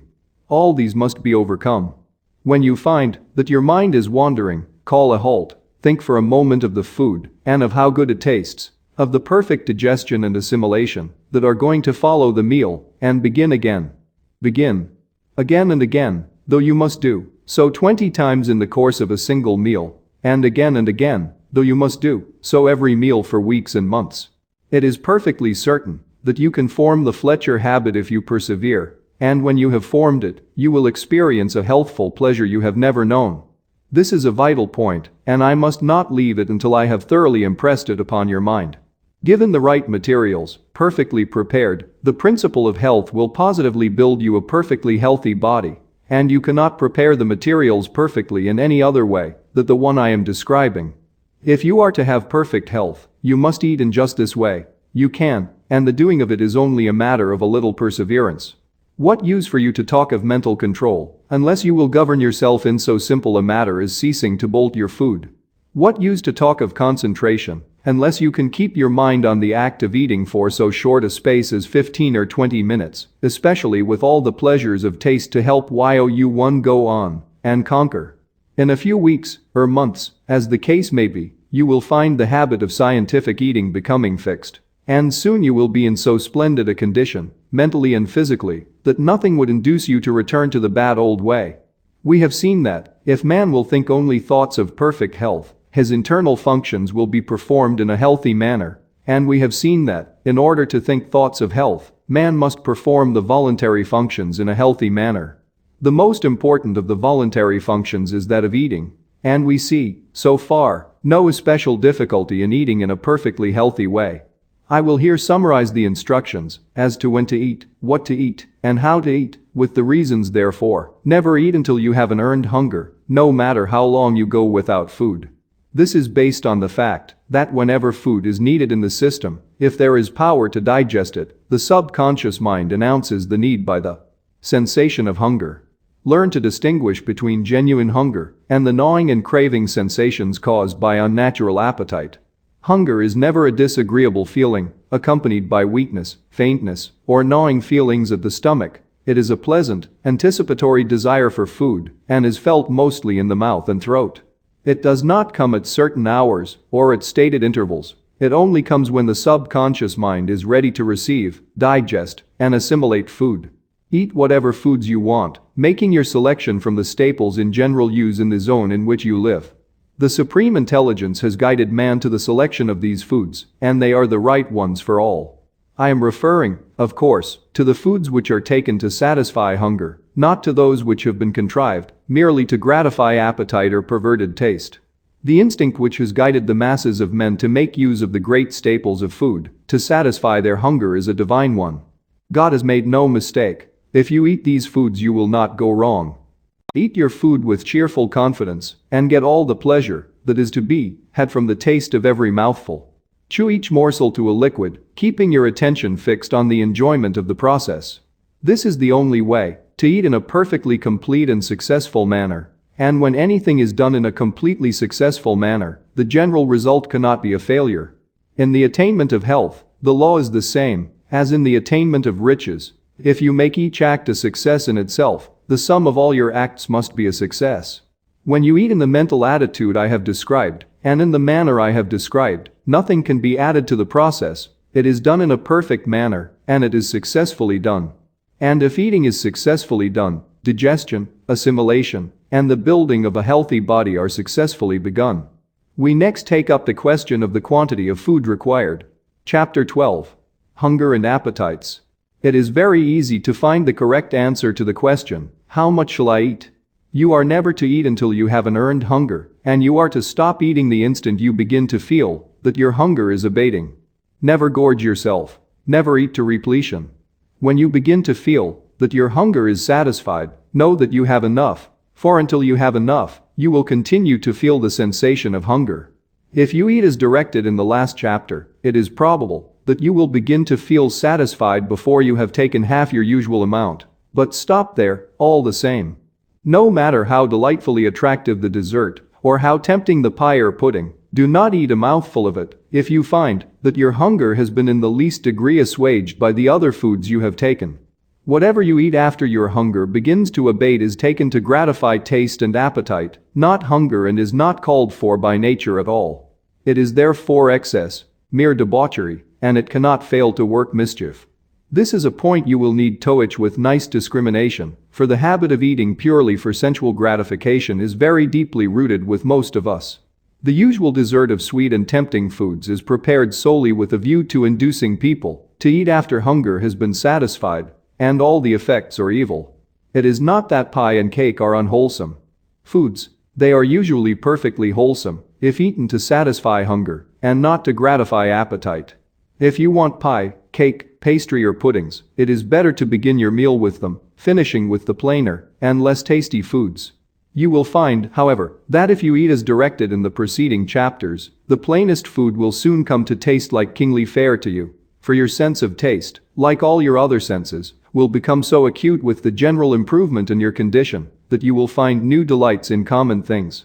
No glutton ever enjoyed a meal like the man who eats for hunger only, who gets the most out of every mouthful, and who stops on the instant that he feels the edge taken from his hunger. The first intimation that hunger is abating is the signal from the subconscious mind that it is time to quit. The average person who takes up this plan of living will be greatly surprised to learn how little food is really required to keep the body in perfect condition. The amount depends upon the work, upon how much muscular exercise is taken, and upon the extent to which the person is exposed to cold. The wood chopper who goes into the forest in the winter time and swings his axe all day can eat 2 full meals, but the brain worker who sits all day on a chair in a warm room does not need 1/3 and often not 1/10 as much. Most wood choppers eat 2 or 3 times as much, and most brain workers from 3 to 10 times as much as nature calls for. And the elimination of this vast amount of surplus rubbish from their systems is a tax on vital power which in time depletes their energy and leaves them an easy prey to so-called disease. Get all possible enjoyment out of the taste of your food, but never eat anything merely because it tastes good. And on the instant that you feel that your hunger is less keen, stop eating. If you will consider for a moment, you will see that there is positively no other way for you to settle these various food questions than by adopting the plan here laid down for you. As to the proper time to eat, there is no other way to decide than to say that you should eat whenever you have an earned hunger. It is a self-evident proposition that that is the right time to eat and that any other is a wrong time to eat. As to what to eat, the eternal wisdom has decided that the masses of men shall eat the staple products of the zones in which they live. The staple foods of your particular zone are the right foods for you, and the eternal wisdom, working in and through the minds of the masses of men, has taught them how best to prepare these foods by cooking and otherwise. And as to how to eat, you know that you must chew your food, and if it must be chewed, then reason tells us that the more thorough and perfect the operation the better. I repeat that success in anything is attained by making each separate act a success in itself. If you make each action, however small and unimportant, a thoroughly successful action, your day's work as a whole cannot result in failure. If you make the actions art each day successful, the sum total of your life cannot be failure. A great success is the result of doing a large number of little things and doing each one in a perfectly successful way. If every thought is a healthy thought, and if every action of your life is performed in a healthy way, you must soon attain to perfect health. It is impossible to devise a way in which you can perform the act of eating more successfully and in a manner more in accord with the laws of life than by chewing every mouthful to a liquid, enjoying the taste fully, and keeping a cheerful confidence the while. Nothing can be added to make the process more successful, while if anything be subtracted, the process will not be a completely healthy one. In the matter of how much to eat, you will also see that there could be no other guide so natural, so safe, and so reliable as the one I have prescribed to stop eating on the instant you feel that your hunger begins to abate. The subconscious mind may be trusted with implicit reliance to inform us when food is needed, and it may be trusted as implicitly to inform us when the need has been supplied. If all food is eaten for hunger, and no food is taken merely to gratify taste, you will never eat too much, and if you eat whenever you have an earned hunger, you will always eat enough. By reading carefully the summing up in the following chapter, you will see that the requirements for eating in a perfectly healthy way are really very few and simple. The matter of drinking in a natural way may be dismissed here with a very few words. If you wish to be exactly and rigidly scientific, drink nothing but water. Drink only when you are thirsty, drink whenever you are thirsty, and stop as soon as you feel that your thirst begins to abate. But if you are living rightly in regard to eating, it will not be necessary to practice asceticism or great self-denial in the matter of drinking. You can take an occasional cup of weak coffee without harm. You can, to a reasonable extent, follow the customs of those around you. Do not get the soda fountain habit. Do not drink merely to tickle your palate with sweet liquids. Be sure that you take a drink of water whenever you feel thirst.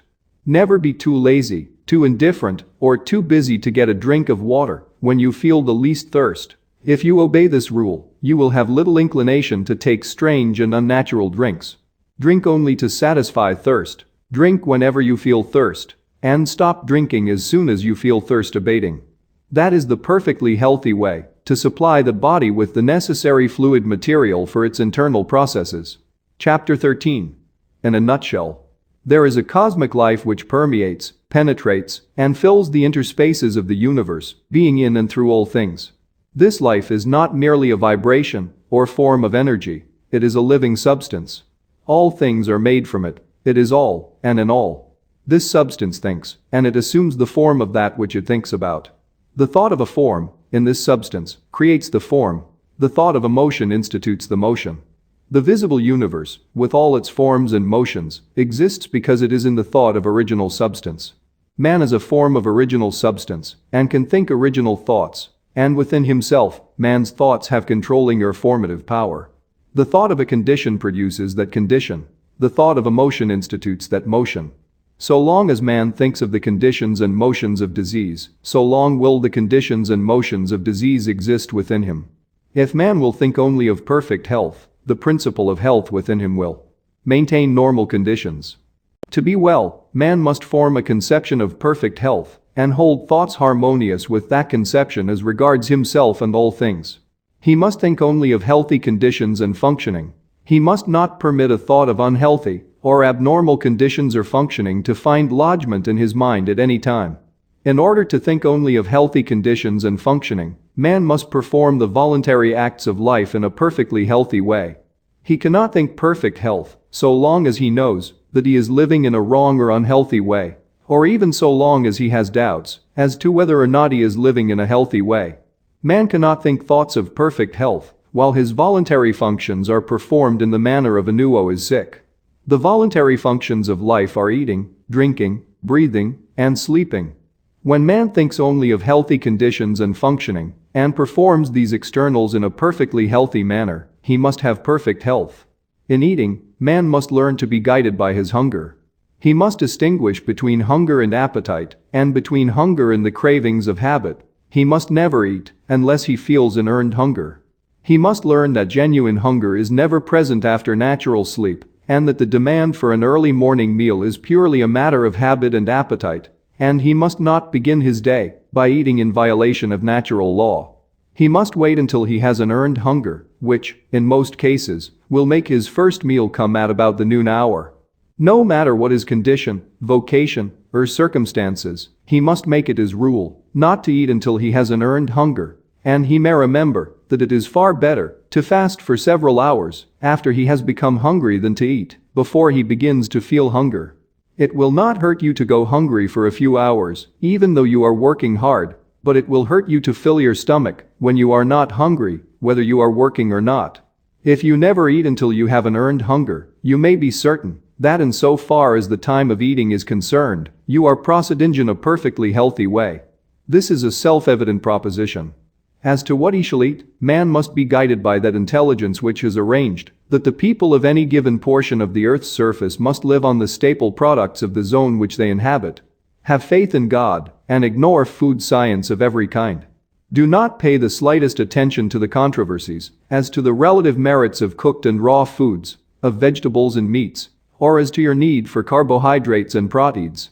Eat only when you have an earned hunger, and then take the common foods of the masses of the people in the zone in which you live, and have perfect confidence that the results will be good. They will be. Do not seek for luxuries, or for things imported or fixed up to tempt the taste. Stick to the plain solids, and when these do not taste good, fast until they do. Do not seek for light foods, for easily digestible or healthy foods. Eat what the farmers and workingmen eat. Then you will be functioning in a perfectly healthy manner, so far as what to eat is concerned. I repeat, if you have no hunger or taste for the plain foods, do not eat at all. Wait until hunger comes. Go without eating until the plainest food tastes good to you, and then begin your meal with what you like best. In deciding how to eat, man must be guided by reason. We can see that the abnormal states of hurry and worry produced by wrong thinking about business and similar things have led us to form the habit of eating too fast and chewing too little. Reason tells us that food should be chewed, and that the more thoroughly it is chewed the better it is prepared for the chemistry of digestion. Furthermore, we can see that the man who eats slowly and chews his food to a liquid, keeping his mind on the process and giving it his undivided attention, will enjoy more of the pleasure of taste than he who bolts his food with his mind on something else. To eat in a perfectly healthy manner, man must concentrate his attention on the act, with cheerful enjoyment and confidence. He must taste his food, and he must reduce each mouthful to a liquid before swallowing it. The foregoing instructions, if followed, make the function of eating completely perfect. Nothing can be added as to what, when, and how. In the matter of how much to eat, man must be guided by the same inward intelligence, or principle of health, which tells him when food is wanted. He must stop eating in the moment that he feels hunger abating. He must not eat beyond this point to gratify taste. If he ceases to eat in the instant that the inward demand for food ceases, he will never overeat, and the function of supplying the body with food will be performed in a perfectly healthy manner. The matter of eating naturally is a very simple one. There is nothing in all the foregoing that cannot be easily practiced by anyone. This method, put in practice, will infallibly result in perfect digestion and assimilation, and all anxiety and careful thought concerning the matter can at once be dropped from the mind. Whenever you have an earned hunger, eat with thankfulness what is set before you, chewing each mouthful to a liquid, and stopping when you feel the edge taken from your hunger. The importance of the mental attitude is sufficient to justify an additional word. While you are eating, as of all other times, think only of healthy conditions and normal functioning. Enjoy what you eat. If you carry on a conversation at the table, talk of the goodness of the food and of the pleasure it is giving you. Never mention that you dislike this or that. Speak only of those things which you like. Never discuss the wholesomeness or unwholesomeness of foods. Never mention or think of unwholesomeness at all. If there is anything on the table for which you do not care, pass it by in silence or with a word of commendation. Never criticize or object to anything. Eat your food with gladness and with singleness of heart, praising God and giving thanks. Let your watchword be perseverance. Whenever you fall into the old way of hasty eating or of wrong thought and speech, bring yourself up short and begin again. It is of the most vital importance to you that you should be a self-controlling and self-directing person, and you can never hope to become so unless you can master yourself in so simple and fundamental a matter as the manner and method of your eating. If you cannot control yourself in this, you cannot control yourself in anything that will be worthwhile. On the other hand, if you carry out the foregoing instructions, you may rest in the assurance that in so far as right thinking and right eating are concerned, you are living in a perfectly scientific way. And you may also be assured that, if you practice what is prescribed in the following chapters, you will quickly build your body into a condition of perfect health. Chapter 14. Breathing. The function of breathing is a vital one, and it immediately concerns the continuance of life. We can live many hours without sleeping, and many days without eating or drinking, but only a few minutes without breathing. The act of breathing is involuntary, but the manner of it, and the provision of the proper conditions for its healthy performance, falls within the scope of volition. Man will continue to breathe involuntarily, but he can voluntarily determine what he shall breathe, and how deeply and thoroughly he shall breathe, and he can, of his own volition, keep the physical mechanism in condition for the perfect performance of the function. It is essential, if you wish to breathe in a perfectly healthy way, that the physical machinery used in the AC1 should be kept in good condition. You must keep your spine moderately straight, and the muscles of your CHES1 must be flexible and free in action. You cannot breathe in the right way if your shoulders are greatly stooped forward and your chest hollow and rigid. Sitting or standing at work in a slightly stooping position tends to produce hollow chest. So does lifting heavy weights or light weights. The tendency of work, of almost all kinds, is to pull the shoulders forward, curve the spine, and flatten the chest. And if the chest is greatly flattened, full and deep breathing becomes impossible, and perfect health is out of the question. Various gymnastic exercises have been devised to counteract the effect of stooping while at work, such as hanging by the hands from a swing or trapeze bar, or sitting on a chair with the feet under some heavy article of furniture and bending backward until the head touches the floor, and so on. All these are good enough in their way, but very few people will follow them long enough and regularly enough to accomplish any real gain in physique. The taking of health exercises of any kind is burdensome and unnecessary. There is a more natural, simpler, and much better way. This better way is to keep yourself straight and to breathe deeply. Let your mental conception of yourself be that you are a perfectly straight person, and whenever the matter comes to your mind, be sure that you instantly expand your chest, throw back your shoulders, and straighten up. Whenever you do this, slowly draw in your breath until you fill your lungs to their utmost capacity. Crowd in all the air you possibly can. And while holding it for an instant in the lungs, throw your shoulders still further back and stretch your chest. At the same time, try to pull your spine forward between the shoulders. Then let the air go easily. This is the one great exercise for keeping the chest full, flexible, and in good condition. Straighten up, fill your lungs full, stretch your chest and straighten your spine, and exhale easily. And this exercise you must repeat, in season and out of season, at all times, and in all places, until you form a habit of doing it. You can easily do so. Whenever you step out of doors into the fresh pure air, breathe. When you are at work, and think of yourself and your position, breathe. When you are in company, and are reminded of the matter, breathe. When you are awake in the night, breathe. No matter where you are, or what you are doing, whenever the idea comes to your mind, straighten up and breathe. If you walk to and from your work, take the exercise all the way. It will soon become a delight to you. You will keep it up, not for the sake of health, but as a matter of pleasure. Do not consider this a health exercise. Never take health exercises, or do gymnastics to make you well. To do so is to recognize sickness as a present fact, or as a possibility, which is precisely what you must not do. The people who are always taking exercises for their health are always thinking about being sick. It ought to be a matter of pride with you to keep your spine straight and strong, as much so as it is to keep your face clean. Keep your spine straight and your chest full and flexible for the same reason that you keep your hands clean and your nails manicured, because it is slovenly to do otherwise. Do it without a thought of sickness, present or possible. You must either be crooked and unsightly, or you must be straight, and if you are straight your breathing will take care of itself. You will find the matter of health exercises referred to again in a future chapter. It is essential, however, that you should breathe air. It appears to be the intention of nature that the lungs should receive air containing its regular percentage of oxygen and not greatly contaminated by other gases or by filth of any kind. Do not allow yourself to think that you are compelled to live or work where the air is not fit to breathe. If your house cannot be properly ventilated, move. And if you are employed where the air is bad, get another job. You can, by practicing the methods given in the preceding volume of the series, The Science of Getting Rich.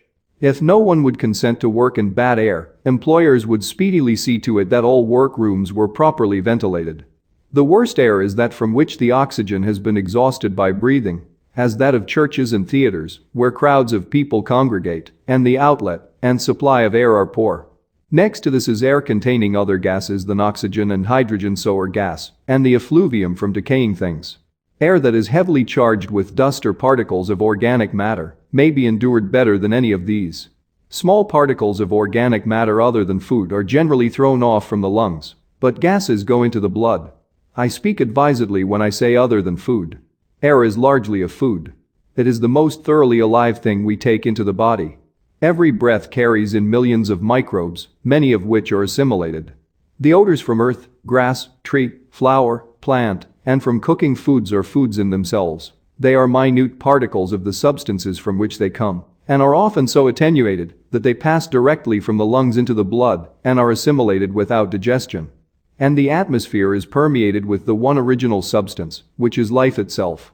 Consciously recognize this whenever you think of your breathing, and think that you are breathing in life. You really are, and conscious recognition helps the process. See to it that you do not breathe air containing poisonous gases, and that you do not rebreathe the air which has been used by yourself or others. That is all there is to the matter of breathing correctly.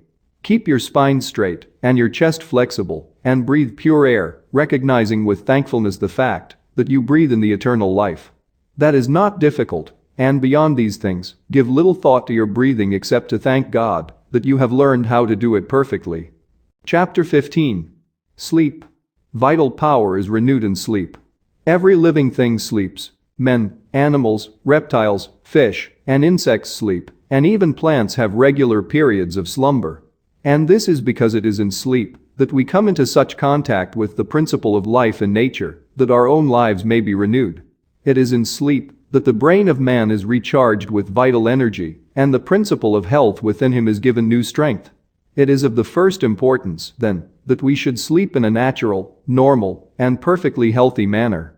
Studying sleep, we note that the breathing is much deeper and more forcible and rhythmic than in the waking state. Much more air is inspired when asleep than when awake, and this tells us that the principle of health requires large quantities of some element in the atmosphere for the process of renewal.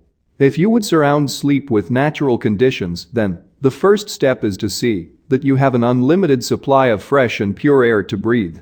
Physicians have found that sleeping in the pure air of out of doors is very efficacious in the treatment of pulmonary troubles. And, taken in connection with the way of living and thinking prescribed in this book, you will find that it is just as efficacious in curing every other sort of trouble. Do not take any halfway measures in this matter of securing pure air while you sleep. Ventilate your bedroom thoroughly, so thoroughly that it will be practically the same as sleeping out of doors. Have a door or window open wide. Have one open on each side of the room, if possible. If you cannot have a good draught of air across the room, pull the head of your bed close to the open window so that the air from without may come fully into your face. No matter how cold or unpleasant the weather, have a window open and open wide, and try to get a circulation of pure air through the room. Pile on the bedclothes, if necessary, to keep you warm, but have an unlimited supply of fresh air from out of doors. This is the first great requisite for healthy sleep. The brain and nerve centers cannot be thoroughly vitalized if you sleep in dead or stagnant air. You must have the living atmosphere, vital with nature's principle of life. I repeat, do not make any compromise in this matter. Ventilate your sleeping room completely and see that there is a circulation of outdoor air through it while you sleep. You are not sleeping in a perfectly healthy way if you shut the doors and windows of your sleeping room, whether in winter or summer. Have fresh air. If you are where there is no fresh air, move. If your bedroom cannot be ventilated, get into another house. Next in importance is the mental attitude in which you go to sleep. It is well to sleep intelligently, purposefully, knowing what you do it for.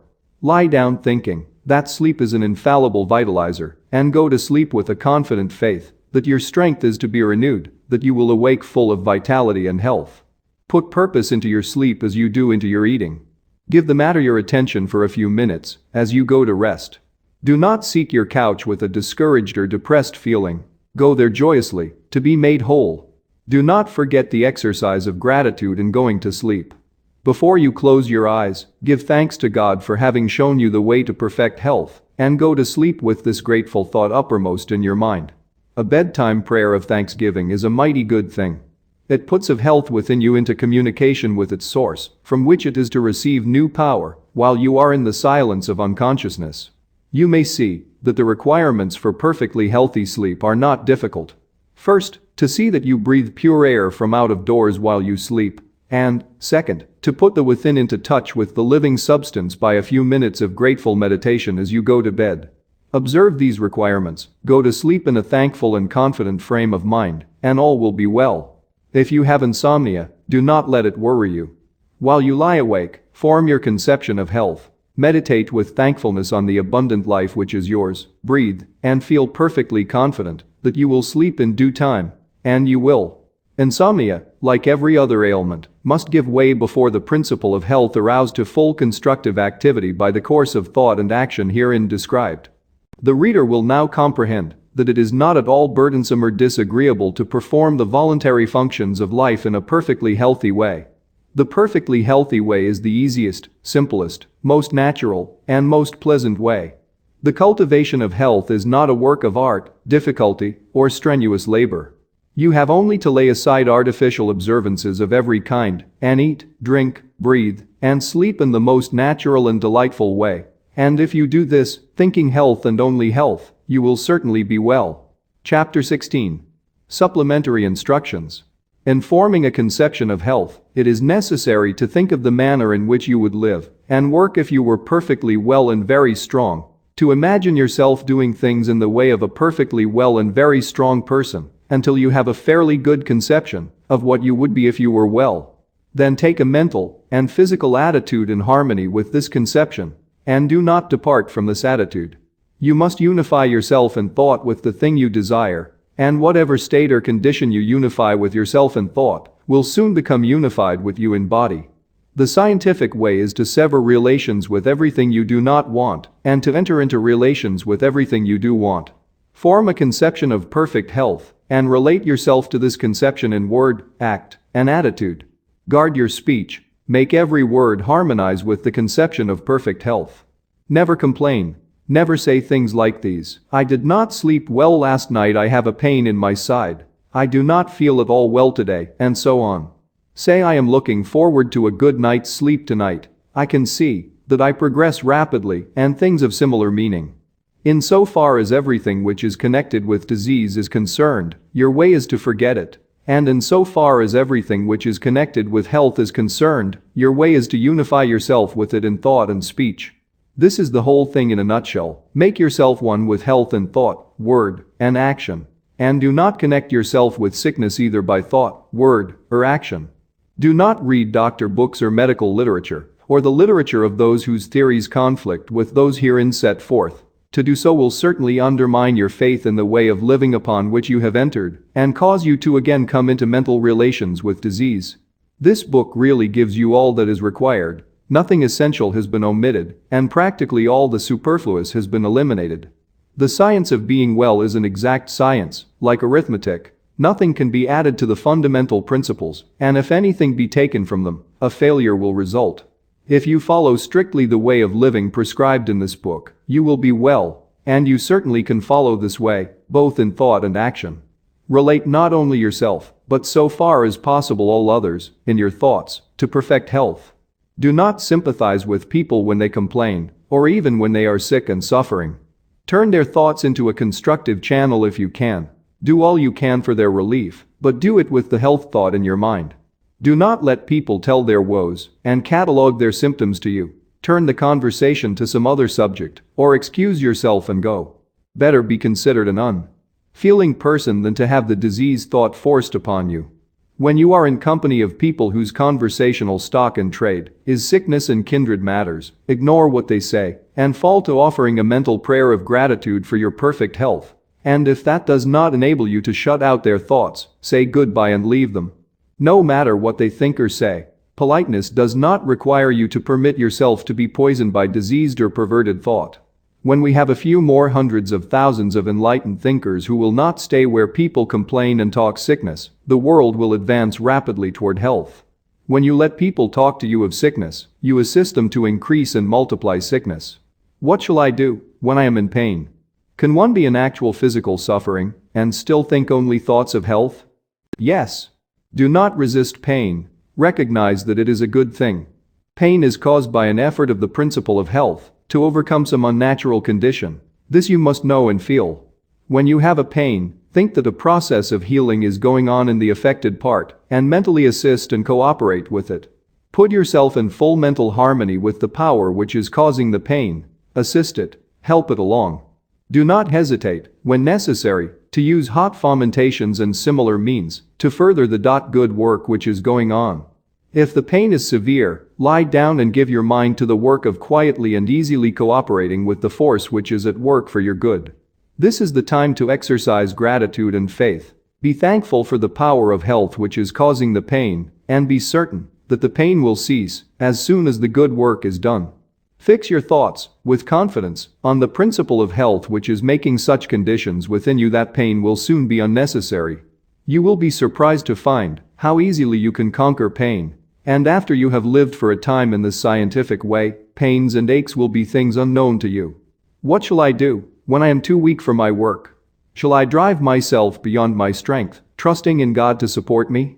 Shall I go on, like the runner, expecting a second wind? No, better not. When you begin to live in this way, you will probably not be of normal strength, and you will gradually pass from a low physical condition to a higher one. If you relate yourself mentally with health and strength, and perform the voluntary functions of life in a perfectly healthy manner, your strength will increase from day to day. But for a time you may have days when your strength is insufficient for the work you would like to do. At such times rest and exercise gratitude. Recognize the fact that your strength is growing rapidly and feel a deep thankfulness to the living one from whom it comes. Spend an hour of weakness in thanksgiving and rest, with full faith that great strength is at hand, and then get up and go on again. While you rest, do not think of your present weakness. Think of the strength that is coming. Never, at any time, allow yourself to think that you are giving way to weakness. When you rest, as when you go to sleep, fix your mind on the principle of health which is building you into complete strength. What shall I do about that great bugaboo which scares millions of people to death every year, constipation? Do nothing. Read Horace Fletcher on the ABZ or our own nutrition and get the full force of his explanation of the fact that when you live on this scientific plan you need not, and indeed can not, have an evacuation of the bowels every day, and that an operation in from once in 3 days to once in 2 weeks is quite sufficient for perfect health. The gross feeders who eat from 3 to 10 times as much as can be utilized in their systems have a great amount of waste to eliminate, but if you live in the manner we have described it will be otherwise with you. If you eat only when you have an earned hunger and chew every mouthful to a liquid, and if you stop eating the instant you begin to be conscious of an abatement of your hunger, you will so perfectly prepare your food for digestion and assimilation that practically all of it will be taken up by the absorbents, and there will be little, almost nothing, remaining in the bowels to be excreted. If you are able to entirely banish from your memory all that you have read in doctor books and patent medicine advertisements concerning constipation, you need give the matter no further thought at all. The principle of health will take care of it. But if your mind has been filled with fear thought in regard to constipation, it may be well in the beginning for you to occasionally flush the colon with warm water. There is not the least need of doing it, except to make the process of your mental emancipation from fear a little easier. It may be worthwhile for that.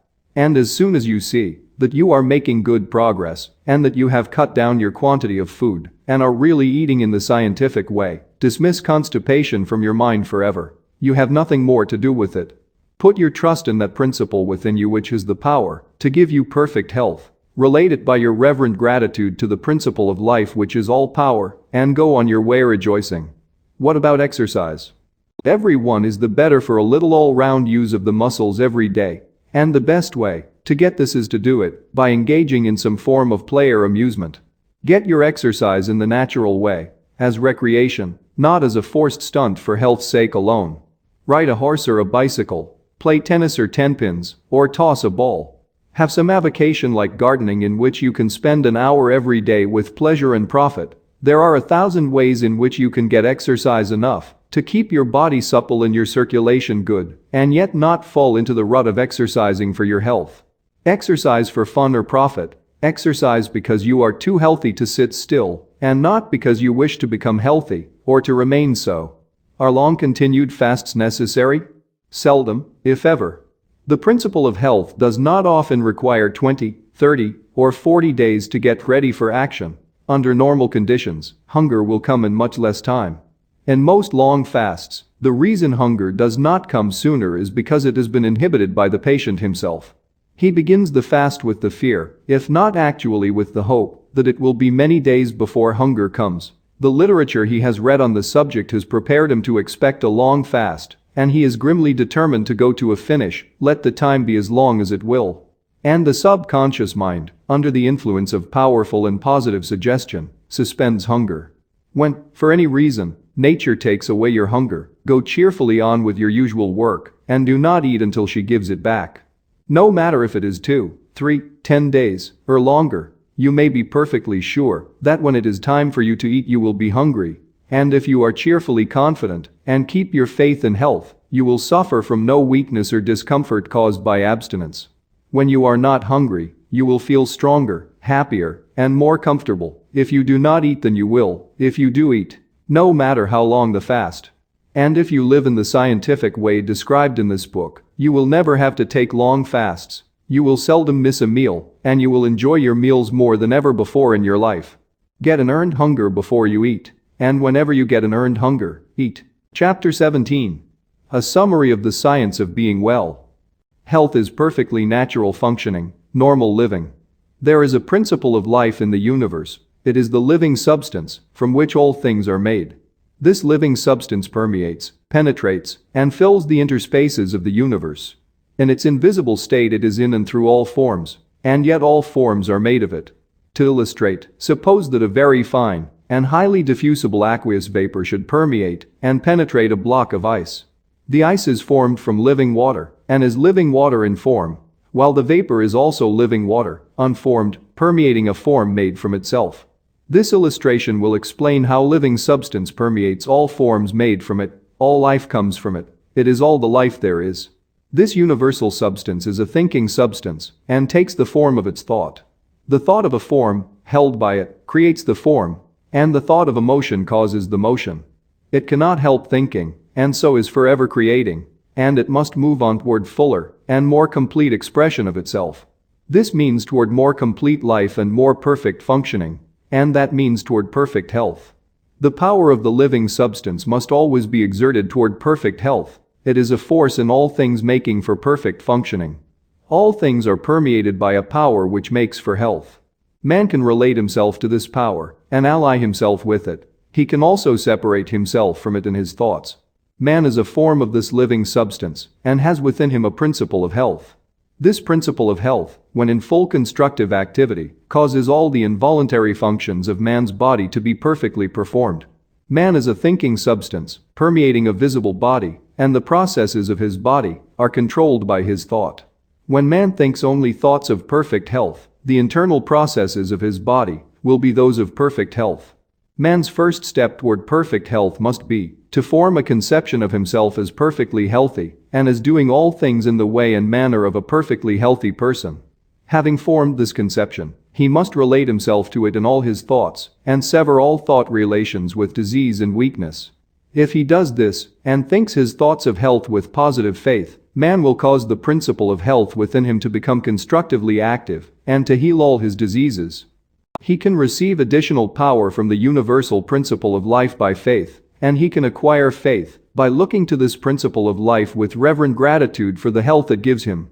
If man will consciously accept the health which is being continually given to him by the living substance, and if he will be duly grateful therefore, he will develop faith. Man cannot think only thoughts of perfect health unless he performs the voluntary functions of life in a perfectly healthy manner. These voluntary functions are eating, drinking, breathing, and sleeping. If man thinks only thoughts of health, has faith in health, and eats, drinks, breathes, and sleeps in a perfectly healthy way, he must have perfect health. Health is the result of thinking and acting in a certain way, and if a sick man begins to think and act in this way, the principle of health within him will come into constructive activity and heal all his diseases. This principle of health is the same in all and is related to the life principle of the universe. It is able to heal every disease and will come into activity whenever man thinks and acts in accordance with the science of being well. Therefore, every man can attain to perfect health.